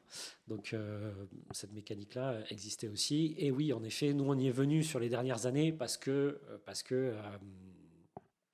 voilà, on savait que le levier de croissance passait aussi par là, la notoriété, développer encore la notoriété, aller chercher les clients qui ne nous connaissaient pas ou qui étaient encore, on va dire, réticents à peut-être changer de marque ou essayer les produits. Parce que nous, pour notre marché, 4 millions d'euros de chiffre d'affaires, c'était quand même... alors, à l'échelle de la grande distribution classique, c'est une PME de petite taille, moyenne taille. Nous, sur notre secteur, on était quand même sur une taille assez importante, qui en plus, nous, on adressait un rayon qui n'est pas le rayon café, riz, où il y a les plus gros volumes. Là, on peut aller sur des chiffres d'affaires beaucoup plus importants. Voilà. Là, vous aviez quand même vraiment de l'impact. Donc, et est-ce qu'eux valorisaient, parce que tu disais aussi tout à l'heure, évidemment, se faire connaître. En fait, il faut aussi que vous travaillez, on parlait de la marque, tu fais travailler la marque. Est-ce que vous avez déjà fait des campagnes de pub ou autres? Non, peut-être Non, pas. Enfin, non, jamais. ok. Parce que ça, est-ce que tu vois, la question que je me pose, c'est est-ce que ça, il valorise le fait que toi, tu travailles en parallèle, ta visibilité, ta notoriété, ce qui clairement a un impact sur leur taux d'écoulement aussi, quoi. Mais t'as pas pu Alors nous, l'expérimenter. c'est quelque chose qu'on a toujours évoqué en rendez-vous annuel, Ouais. dire voilà les axes sur lesquels on va travailler pour développer la notoriété de la marque, mais c'est jamais quelque chose sur lequel ils Mm. ont euh, qui était pris en compte parce qu'en fait la notoriété de la marque, elle allait bénéficier à l'ensemble Mm. des Des canaux de distributeurs, bien sûr. distribution de la marque. Donc eux sont très centrés sur leur Leur, enseigne ouais, et ok. qu'est-ce qu'on va Mais faire ça permet ensemble. notamment, Voilà. enfin, ça peut quand même permettre d'augmenter le volume Oui, dans l'ensemble des canaux de distribution. Mais c'est ça, ça. c'était pas. Ok. Et après, très vite aussi, il faut comprendre que l'acheteur, il a des objectifs. Et c'est normal, en fait, il a des objectifs à atteindre. Et nous, Ouais. on a des objectifs à atteindre. Donc, Oui, oui. le but, c'est. J'ai toujours vu la négociation d'un point de vue gagnant-gagnant. Et ça s'est toujours passé comme ça, en fait. C'est-à-dire que oui, on peut une année se dire, bah, on va gagner et l'autre, il va perdre. Mais en fait, on va le payer l'année suivante parce que certainement qu'il y a l'ego qui rentre en ligne de compte dans la négociation. Donc, l'acheteur, il va se dire, non, mais en fait, j'ai perdu. Ou nous, on se dit, bah, j'ai perdu. Donc, en fait, je vais chercher à rééquilibrer. Mm. Et derrière, ça va créer l'année suivante peut-être une négociation encore plus tendue, encore plus déséquilibrée. Donc, il faut comprendre que Mm. l'acheteur en face, il a des objectifs, nous, on a des objectifs, et c'est trouver le point d'équilibre où les deux, en fait, ils sont pas totalement on n'est jamais totalement à nos objectifs. Ça, c'est la situation idéale. Mais en fait, c'est la situation, c'est le point satisfaisant pour les deux et qui fait que ça ne crée pas de friction ou de. Bon, on est quand même dans une relation humaine, hein, Mm. ou de rancœur à venir parce que bah, les acheteurs, dans tout cas dans notre cas, ils changeaient pas régulièrement. Donc, Et tu j'ai peux te l'exemple d'une retrouver. enseigne, on a eu l'acheteur, celui qui nous a fait rentrer, c'est celui qui était toujours là quand on est parti. Ah Donc, ouais, ok. Donc il y a une vraie relation qui se voilà. crée. Et puis il y a une relation de confiance aussi. À un moment donné, on sait que quand il dit quelque chose, ça se produit, et que nous, quand on dit quelque chose, ça se produit aussi. Donc il y a quand même, sans rentrer dans une connivence, parce que ça, en fait, ils font très attention. Mais voilà, je pense que la crédibilité, la parole donnée, eh ben, elle gagne en valeur au fur et à mesure des années, parce qu'il Mm. il peut voir que ce que l'on dit, on le délivre. Voilà. J'ai imaginé que c'était un peu moins humain que ça. Donc ça me rassure un Alors, peu. c'est la distribution spécialisée bio. Oui. Voilà. La grande distribution, je l'ai pas expérimenté. Et en plus, nous, c'est une distribution sur laquelle je pense qu'on ne voulait pas y aller et on n'aurait pas pu y aller non plus C'était avec ma la. question. Pourquoi vous n'y êtes pas allé sur cette Alors, distribution sur laquelle il y a des volumes encore plus oui, importants? oui. Au départ, on n'y est pas allé parce que c'était, on n'aurait pas pu valoriser notre marque sur ce canal de distribution-là. Deuxième élément, si ça fonctionne, les volumes sont beaucoup plus importants. Donc derrière, il faut assumer aussi des investissements en capacité de production. La crainte, c'est que de faire des très forts investissements, donc toujours pareil, ils ouvrent les portes au début, les volumes explosent, et après, donc l'entreprise réalise de forts investissements, on parle de plusieurs millions d'euros pour suivre en capacité de production, et après on est un peu tenu par les investissements réalisés. Maintenant, faut que ça tourne. Donc ça peut te met à risque plus ça te met à risque. Et puis après aussi une question de moyens. Je pense que quand on va, il y a toujours des exemples qui ont réussi, mais la grande distribution, c'est encore plus dur de faire sortir le produit du rayon. Donc il faut encore plus de moyens humains et financiers, communication pour faire connaître le produit, la notoriété. Parce que nous, dans nos enseignes, allez, on allait avoir 3-4 produits de la même famille, mais tu vas à Carrefour, à Auchan, que sais-je, tu vas au rayon yaourt. Ouais. Ouais, t'as un choix énorme. T'as un choix énorme. Donc, et en même temps, c'est frustrant, moi, tu vois, de ne pas retrouver vos produits chez Carrefour ou chez Monop. Ouais. Mais c'est un choix qui a été fait. Ouais. Et puis en plus, après, c'est deux réseaux qui veulent se distinguer l'un de l'autre. Enfin, surtout le réseau de la distribution spécialisée bio veut se distinguer quand même de la grande distribution parce qu'ils ne peuvent pas vraiment être compétitifs sur la partie prix. Donc ils veulent des marques exclusives, des marques qu'on ne va pas retrouver dans les grandes enseignes. Et donc nous, si on voulait y aller, il fallait créer notre marque. Voilà. Ah ok, il vous aurait... Parce que pour autant, vous aviez de bons taux de sortie, il faisait du chiffre grâce à vous. tu rentres dans un autre réseau, ils vous sortent? Peut-être pas qu'ils nous sortent, peut-être ils nous sortent pas d'entrée, Ouais. mais en tout cas, red Ils vous flag, mettent... ouais, red ok. flag, et je pense que le développement avec eux va être certainement arrêté ou ralenti. C'est Ouais, certain. alors après, ça peut être un Au choix dé- entrepreneurial de se dire, je vais ralentir ce développement-là, mais je vais Mhm. booster un développement un peu plus important. Tout à fait. Mais tout à fait, c'est un choix. Après, il faut être sûr que le relais qui va être fait va Ouais, être rapide de c'est l'autre risqué. côté. Ça peut être fait peut-être au tout début, Ouais. quand on ne fait pas encore trop de chiffre d'affaires, de volume d'affaires, et se dire, OK, là, je vois que ça ne se développe pas autant que je le prévois, donc je switch. Nous, dans notre cas, en fait, chaque année, on se posait pas vraiment la question parce que nous, tout roulait en fait Ouais. en distribution bio, on se développait. Par contre, on savait que là, on atteignait un petit peu un plafond. Donc la question allait se poser, et d'où un petit peu aussi la suite qu'on a donnée à GoNuts, Ouais. alors qui s'est produit avec une session, mais en effet, on arrivait à un plafond, ou en tout cas on en était peut-être proche sur la partie distribution spécialisée avec notre marque GoNuts. Et donc là, c'est un choix, en sachant qu'on s'est dit au début de cette conversation qu'on allait faire un focus sur la vente, mais plus sur ce qui se passe pour l'entrepreneur. Mais malgré tout, donc, si on reprend un peu l'histoire, l'histoire commence quand toi, tu es employé ailleurs. À un moment donné, vous dites, OK, là, les produits fonctionnent, on va structurer les choses, on rentre en grande d'ici, donc ça, vous avez un volume qui augmente.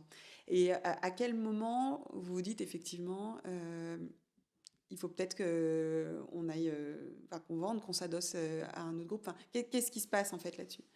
Alors, en toute Toi, tu es transparence. devenu déjà chef d'orchestre. Déjà, tu as changé de métier parce que au départ, tu vas vendre dans les magasins, Oui. tu vas présenter tes produits, et tu portes le produit et tu deviens chef d'orchestre, spécialiste de cette distribution, spécialiste de la logistique. C'était quoi d'ailleurs, juste avant qu'on revienne là-dessus sur la session, toi, tu estimais, comment vous répartissiez Raïssa sur le produit, toi sur les opérations, c'est ça? À peu près, c'est un peu cliché, mais je crois que c'est Oui, ça. Hein, oui, cliché, oui. parce que c'est souvent la nana qui est sur le produit, le marketing. Est-ce que c'était le cas chez vous ou Alors, c'était... Non. on a entrepris ensemble parce qu'on Ouais. était aussi complémentaires. Ouais. Peut-être un mot là-dessus. Ouais, bien sûr. Donc, on a créé une boîte avec mon épouse pendant 10 ans. Mais on ne s'est pas dit on va le faire parce qu'on est marié-femme. En fait, tout de suite, on a vu notre complémentarité. Raïssa sur la partie produit, production, et pour ma part, sur les compétences marketing, développement commercial. Et en fait, on a respecté cette division-là du début à la fin. Donc en fait, on se marchait pas du tout, on se marchait pas dessus. Et chacun, en fait, on était très complémentaires. GoNuts n'aurait pas été GoNuts sans Raïssa, et inversement. Là, ça fait un peu prétentieux. Elle m'a dit la même chose. Mais sans moi, voilà. Elle m'a dit la même chose. Donc, et c'est clair, on a connu des périodes en production. Moi, j'aurais été incapable, elle, de par son expérience en pâtisserie. Alors, c'est à toute petite échelle, mais bon, on apprend des méthodologies. Tous les jours, il faut sortir un certain nombre de produits frais, etc. Et on apprend une méthodologie. Après, c'est juste des passages à l'échelle, en fait. Mais sans elle, ça aurait été impossible parce qu'on a connu quand même des grosses hausses de volume de production. Et ça, c'était vraiment son domaine. Et puis après, toute la création et la recherche de fournisseurs, tout ce qui était le sourcing, vraiment très forte là-dessus, très patiente, à dénicher le producteur. Elle allait dénicher le producteur et elle faisait les négos, ou derrière, t'arrivais pour faire tes négos? Alors, elle les a faites jusqu'à un certain temps, et puis après, elle m'a demandé de les prendre en main parce qu'elle n'avait plus trop le temps, et puis en plus, elle sentait que ça l'intéressait moins. Et donc on essayait quand même de rester aussi, de prendre du plaisir dans ce qu'on fait. Et donc, dans l'entrepreneuriat, on doit faire plein de choses. On ne fait pas que des choses qui nous font plaisir, ça c'est sûr. Enfin, qui nous apportent un bonheur absolu de faire chaque jour. Mais on essaye quand même de garder aussi les choses qui vraiment, sur lesquelles on a une excellence. On n'a pas une vraie plus-value. Je pense que tu es bon. Et quand donc, tu t'éclates aussi. et moi je m'éclate dans la négociation, c'était vraiment quelque chose que j'aimais bien. Et puis en plus, ça faisait vraiment le lien derrière avec moi, la négociation avec le client, parce que comme j'avais négocié avec le fournisseur, j'avais toutes les billes, les arguments factuel de pourquoi du comment de la construction du prix. Donc, j'ai perdu le fil de ta question, mais oui, on a. Donc, pourquoi on a vendu? Et puis, mais avant ça, cette espèce de répartition. Et toi comment tu as vu ta place et ton métier évoluer? Tu es devenu le chef d'orchestre d'une boîte industrielle. C'est pas le terme négatif, mais c'est industrialisé à un moment donné. Donc, industriel, tout à fait. Avec des enjeux industriels, logistiques, d'investissement, parce qu'on parlait tout à l'heure, tu disais que vous étiez passé de votre cuisine à un premier local de 20 mètres carrés. J'imagine que ça ne s'est pas terminé oui, après on avait redéménagé en 2020, juste avant le confinement du Covid, dans un autre atelier. Avec de gros investissements? Alors nous, on est très bon sens paysan, j'allais dire, peut-être un peu précautionneux, parce que vite, en fait, dans les investissements machines, outils, etc., les montants peuvent vite aller haut. Et on a toujours une approche de dire, OK, on va y aller étape par étape. Et après, encore une fois, je pense qu'on a eu de la chance, mais la chance aussi, ça se provoque. Quand je dis de la chance, c'est aussi parce qu'on était en action. C'est que donc on a déménagé dans un autre local qui faisait 300-400 mètres carrés. Et en fait, l'année du Covid, on explose. On double le chiffre d'affaires. Okay. Et au bout de 6 mois, on est là, mince, c'est déjà trop petit. Et on était sur un parc d'activités à Genasse, donc dans l'est de Lyon. Et on a eu de la chance parce que le parc d'activités, il y avait encore des lots disponibles. Et des lots bien plus grands. Et il y avait un lot mitoyen qui était disponible. À la fin du confinement, il y a quelqu'un qui s'installe, on se dit, mince. Et donc là, il restait un seul lot qui était de l'autre côté du parking, enfin juste à 100 mètres, il fallait traverser le parking. Et là, on dit, non, on ne réfléchit pas, on prend. Mais sauf que ça nous a augmenté significativement la charge locative. Donc c'était un peu un pari, mais on s'est dit, non, mais on n'a pas le choix là, parce que... Mais c'est ce que tu as et dit donc au à la début. fin, on avait, quand on a vendu, et ils y sont toujours, on est à peu près à 1500 mètres carrés de taille. Okay. Voilà. Mais c'est ce que tu as dit au départ. Moi, j'ai quand même retenu que vous avez très rapidement investi, au départ, une plus petite échelle, mais dans un outil de production qui vous a quand même permis, quand vous êtes passé à 500 magasins, d'assurer le truc. Oui. C'est quand même que, à un moment donné, si tu n'as pas un minimum d'ambition, si tu vois toujours trop petit, en fait, tu ne progresseras pas. C'est ce que tu vois, je pense que là, quand on a fait le déménagement, ce deuxième déménagement en 2020, là, on a vu trop petit. On a été un peu frileux. Ouais. On a été frileux. Okay. Parce qu'on l'a ensuite on l'a un peu payé en confort de travail sur les 2 dernières années où on était encore... Donc pas en chiffres, mais compliqué vis-à-vis de l'équipe peut-être. Oui, vis-à-vis de l'équipe, vis-à-vis des possibilités de... Là, je parle de l'outil de production, de pouvoir rajouter des machines, pour pouvoir travailler dans des bonnes conditions, pour pouvoir être sûr qu'on assure une bonne qualité, etc. Alors, je rassure ceux qui écoutent, oui. La qualité, on a pu l'assurer, mais disons qu'on a été un peu frileux, mais bon, franchement, la croissance qu'on a eue, on pouvait pas. Ça nous paraissait un peu dingue, quoi, d'imaginer. Et vous l'avez autofinancé, cette croissance. Et on l'a autofinancé. Donc à chaque fois, c'était des invests avec quand même des prêts. Des prêts. Okay. Tout ce qui était. Bravo, franchement, parce que l'autofinancement, il y a quand même une course à la levée. Ouais. Alors beaucoup dans l'univers startup, là vous étiez entre guillemets pas dans l'univers startup, mais enfin c'est un peu ça que vous avez créé quand même, parce que le principe de la startup c'est de faire du chiffre rapidement, enfin d'éclater rapidement. Et je trouve que c'était chouette. Pourquoi dès le départ d'ailleurs, toi tu t'es dit je veux qu'on autofinance? Il y avait un truc spécifique, parce que tu l'as dit au début de notre échange. Ouais, alors, c'était vraiment ancré dès le début, quoi. C'est une valeur cardinale chez moi. C'est pour ça que je voulais entreprendre. Avant Gona, j'avais déjà entrepris. C'est la liberté. Et pour moi, je voulais pas lever des fonds. Alors, via Petit Business Angel, etc. Je pense que c'était pas des montants qui auraient été significatifs. Et puis après, via peut-être là où nous en étions à la fin, via des fonds. Après, je l'ai vécu j'avais créé une boîte avec laquelle j'ai rejoint une autre boîte qui vivait de levée de fonds. Et je vois bien la pression, et c'est normal, et les exigences de reporting qui sont mises. Et ça, je voulais pas. Je voulais pas parce que... Enfin, je voulais pas, je dis mais Raissa non plus.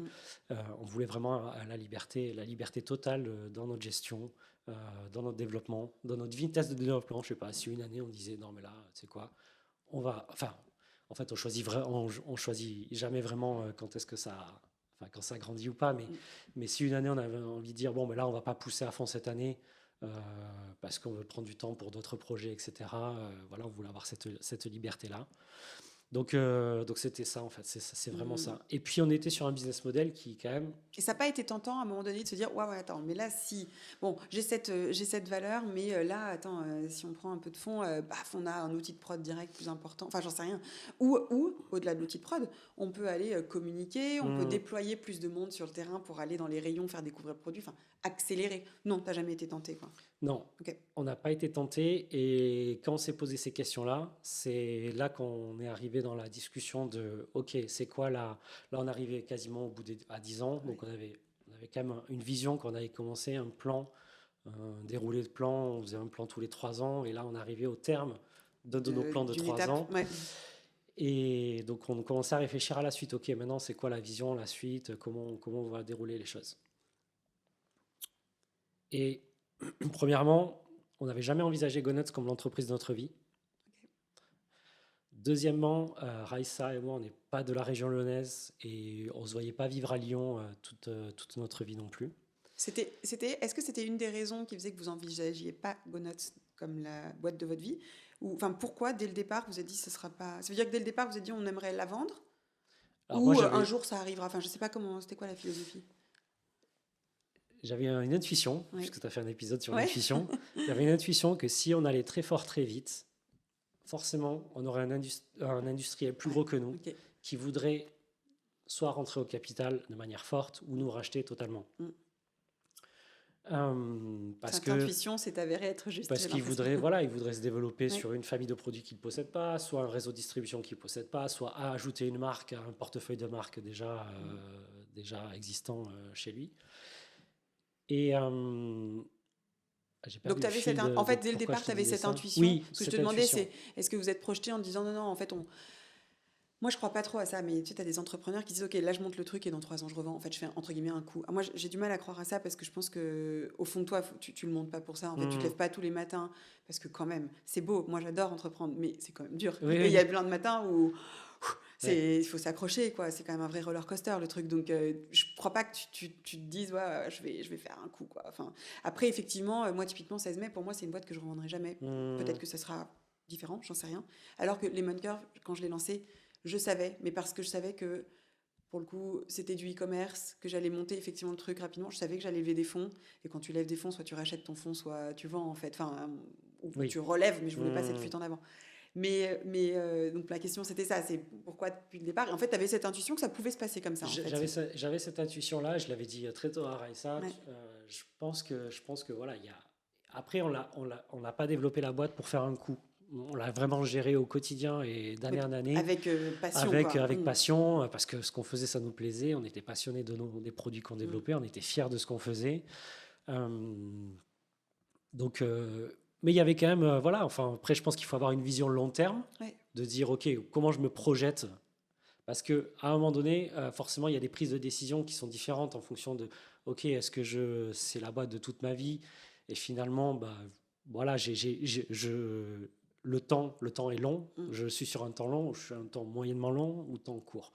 Comme tu dis, je pense que monter une boîte en se disant je vais la revendre, faire un coup, je pense que ça se passe jamais vraiment comme ça. Il faut quand même vivre sa boîte, être passionné de sa boîte au quotidien. Et puis après, la gérer comme si c'était pour toujours. Ouais.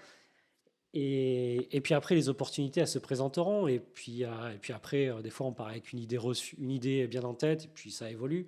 Nous, pour tout te dire, je crois que dès 2019, tous les ans, on voulait nous racheter. Ah ouais. Tous les ans, on avait une ou deux offres de rachat, qui n'allaient pas bien loin parce que nous, on mettait un stop. Ouais. Mais oui. Donc, on aurait pu vendre bien plus tôt si on avait eu envie. Mais bon, on était là. Non, on n'est pas arrivé au bout du cycle qu'on est en train de vivre.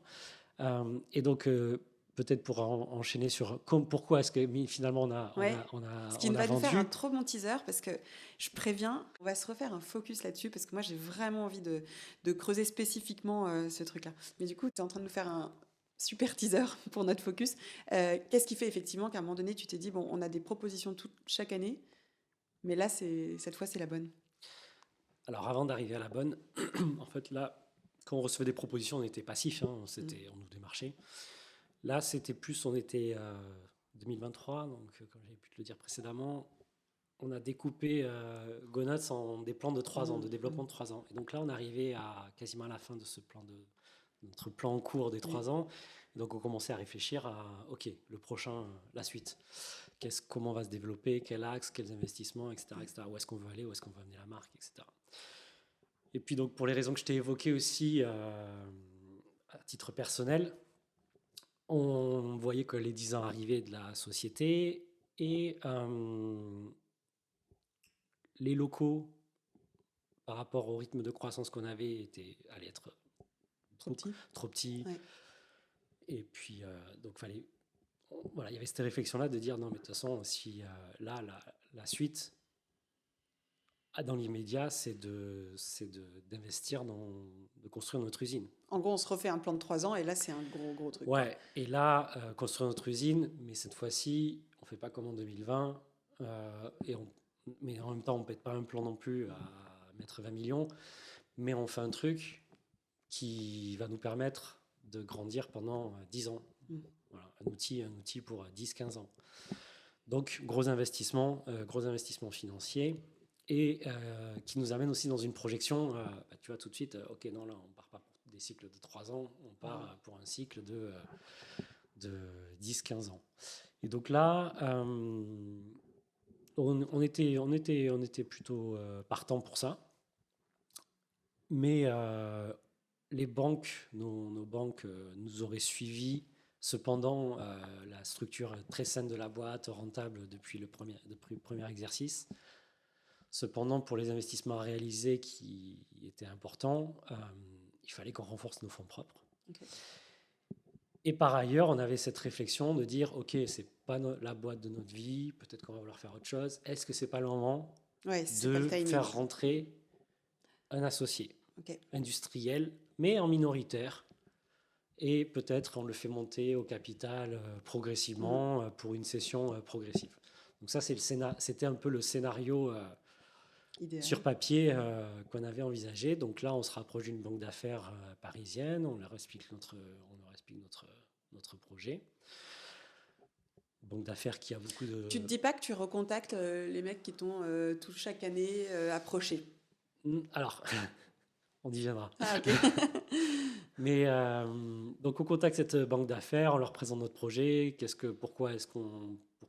Voilà, ce qu'on souhaite faire. Et donc, on cherche pas un fonds, on cherche pas un business angel, on cherche un industriel qui viendrait dans le capital pour bénéficier purement d'un point de renforcer les fonds propres d'un point de vue financier, mais aussi à bénéficier de son expérience, parce que là, c'était des investissements importants à réaliser, de ne pas faire potentiellement, essayer de minimiser, d'avoir l'expérience de quelqu'un qui est passé par là, qui a déjà construit une usine ou peut-être plusieurs, pour éviter certaines erreurs. Et après, bénéficier aussi de peut-être des synergies logistiques, commerciales, etc. Donc, on fait toute cette démarche-là. Je crois que ça commence en 2023.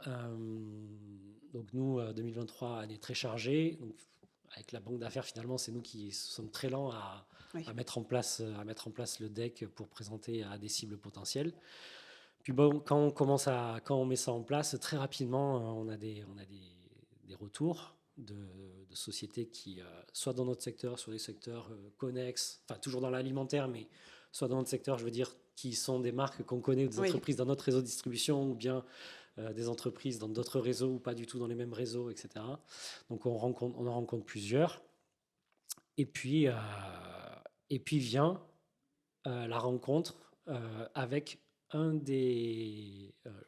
dirigeant d'une des sociétés qui voulait nous racheter, la première à nous avoir contacté, donc le dirigeant d'Enerdici, Franck Bonfils. Donc on décide, on va le recontacter parce que donc là c'est plutôt nous qui le contactons. En fait, votre banque d'affaires vous l'identifie. Ouais, l'identifie et en fait on s'était recroisés avec Franck. Et donc lui il avait fait une première démarche, je crois en 2019-2020. Je reçois un appel, il dit j'ai vu votre marque, voilà, je suis dans une croissance externe, je veux vous racheter. Enfin gros, je résume les échanges, mais c'était ça. Puis après on se recroise parce que on a des activités qui sont sur les mêmes réseaux. Et donc, on se recroise sur des salons pro, et là, toujours, voilà, il montre toujours un intérêt. On se rencontre un peu plus en profondeur pour aller un peu plus en détail, c'était en 2021, je crois. Donc, ça donne pas lieu à une poursuite des échanges.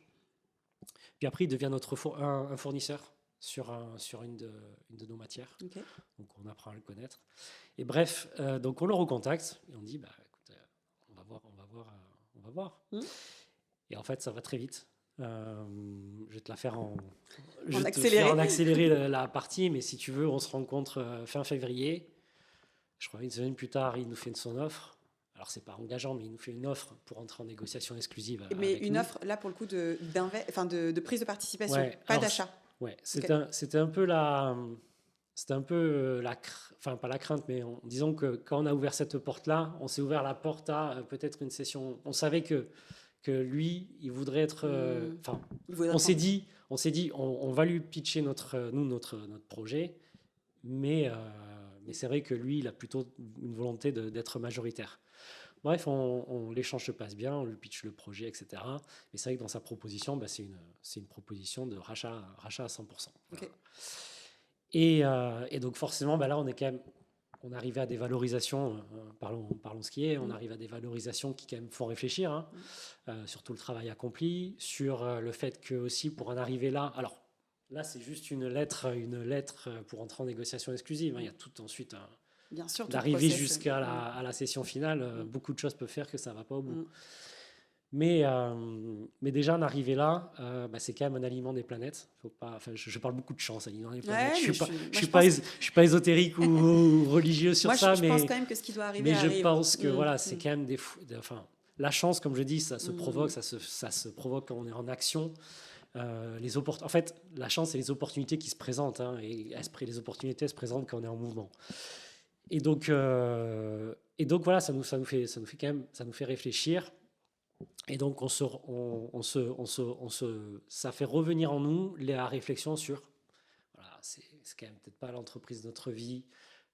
Est-ce qu'on se revoit, on se voit repartir pour 10, voire 15 ans. En remettant beaucoup de risques. Alors que là, on peut sécuriser. En remettant beaucoup de risques. C'est vrai qu'on s'était beaucoup risqué sur 10 ans. Raissa avait entrepris avant GoNuts. Moi, j'avais entrepris avant GoNuts, donc ça faisait en fait 15 ans qu'on était full risque. Mais en même temps, la société marchait tellement bien. Puis c'était pas votre plan initial. Elle fonctionnait tellement bien. L'équipe, on commençait à stabiliser vraiment une équipe, et puis des personnes un peu clés sur lesquelles on pouvait maintenant s'appuyer sur différentes fonctions. Donc ça devenait de plus en plus intéressant. Mais on est revenu au fait que c'était pas l'entreprise de notre vie et que je crois qu'on se voyait pas et on n'avait pas de vision de la boîte dans 10 ans. Okay. Et partant de ce constat-là, on s'est dit c'est embêtant que nous, on n'ait pas une vision, pas besoin d'avoir une vision précise, mais une vision de où est-ce qu'on veut amener la boîte dans 10 ans. Parce que si on l'a pas, à l'inverse, on en avait une très claire au démarrage. Si on l'a pas, à un moment donné, on va aller droit dans le mur. Et nous, en tant que leader de cette société, faut quand même qu'on embarque tout le monde. Donc, il faut avoir une vision claire. Alors, ça n'empêche pas qu'on a eu des phases de doute, etc. Mais on pouvait toujours se rattacher par rapport à un cap. On savait où on allait. Et là, pour nous deux, en fait, il ressortait vraiment le fait que il n'y avait pas de direction précise de où est-ce qu'on voulait amener la boîte sur les 10 prochaines années. Et donc, à ce moment-là, je pense que c'est aussi... Alors, je n'exclus pas la partie valorisation, sécurisation, mais il y a aussi, à un moment donné, se dire, en fait, le capitaine, nous, on l'a amené du point A au point B ou C, peu importe. En fait, peut-être maintenant, c'est pas nous qui allons pouvoir l'amener du point C au point, je sais pas où. Et des fois, c'est un peu, par rapport à l'ego, c'est pas forcément facile. On se dit non, mais moi, je vais l'amener à 20, 100 millions d'euros de chiffre d'affaires, cette boîte. En plus, on avait l'Asie là qui se développait.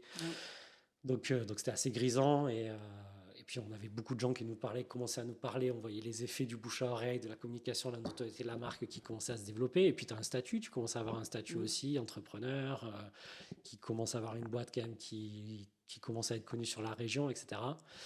Mais voilà, on est revenu à ça et c'est ce qui a fait qu'on s'est embarqué dans la négociation et qu'on a validé cette proposition de cession à 100%. Okay. Et puis après, je pense que le groupe NRDC et son dirigeant Franck Bonfils, je le cite parce que je ne sais pas s'il écoutera ou pas, mais il a une histoire similaire à la nôtre. Il a commencé, alors il y a 25 ans en arrière, mais lui aussi, il a commencé dans sa cuisine avec ses parents. Donc, on s'est dit qu'on n'allait pas perdre, potentiellement, Go-Nuts n'allait pas perdre cet ADN-là, son âme, ça reste quand même un groupe familial. Mais par contre, je pense qu'on ne se voyait pas, on n'a même pas négocié, c'était soit 100%, soit on restait dans notre plan de 70-30, 70 majoritaire nous, 30 un associé. Mais on ne se voyait pas compatible être tous ensemble vraiment avec lui, parce que j'ai mon caractère, Aïssa a son caractère et lui a son caractère. Et je pense que ça n'aurait pas fonctionné. Donc on n'a même pas négocié sur cette partie-là, d'essayer de dire, on va essayer de rester au capital. Non, on a enclenché sur le 100%. Voilà. Trop intéressant. Et du coup, on va creuser ça dans un petit focus qu'on sortira quelques semaines après. Parce que vraiment, j'ai très, très envie de savoir ce qui se passe pour toi à ce moment-là, intérieurement, on va dire. Juste pour revenir sur tout le parcours, là, si tu avais quelqu'un en face de toi qui a envie de lancer un produit, qui sont un peu au début de l'aventure de Go-Nuts, qu'est-ce que tu auras envie de lui transmettre, juste pour clôturer un peu, tu vois, cette discussion. On a beaucoup parlé de grandes distries, on a parlé de beaucoup de choses d'ailleurs, c'était trop bien, mais qu'est-ce que tu auras envie de transmettre? Tu as à un moment donné dit, oh là là, on a fait l'erreur, alors c'était un truc un peu précis, mais sur la négo, en gros, on a bien compris, on arrive toujours avec une augmentation. Là, c'est très précis, mais de manière un peu générale, est-ce qu'il y a un truc, tu vois, que tu aurais aimé qu'on te dise au début de cette aventure, ou pas, ou finalement de vivre le truc pour justement apprendre en marchant? Je pense qu'il y a quelque chose d'un peu classique. Je vais commencer par le « fais-toi confiance ». L'intuition, je pense que j'y crois beaucoup à ça, l'intuition. Alors, encore une fois, pas l'intuition ésotérique, métaphysique, etc. Mais savoir lire les opportunités qui se présentent, les petits signaux faibles, ce qu'on appelle les signaux faibles. Et donc, fais-toi confiance. Ça, c'est de manière générale. C'est pas forcément sur le sujet de la grande distrie, c'est vraiment de manière générale, quoi qu'il en soit. Sur Go-Nuts. En fait, on se pose pas de questions. Non, je pense, tu vois, la naïveté qu'on avait, comme on l'a dit à un moment donné, c'est aussi, c'est ce qui a fait qu'on y allait, en fait. Parce que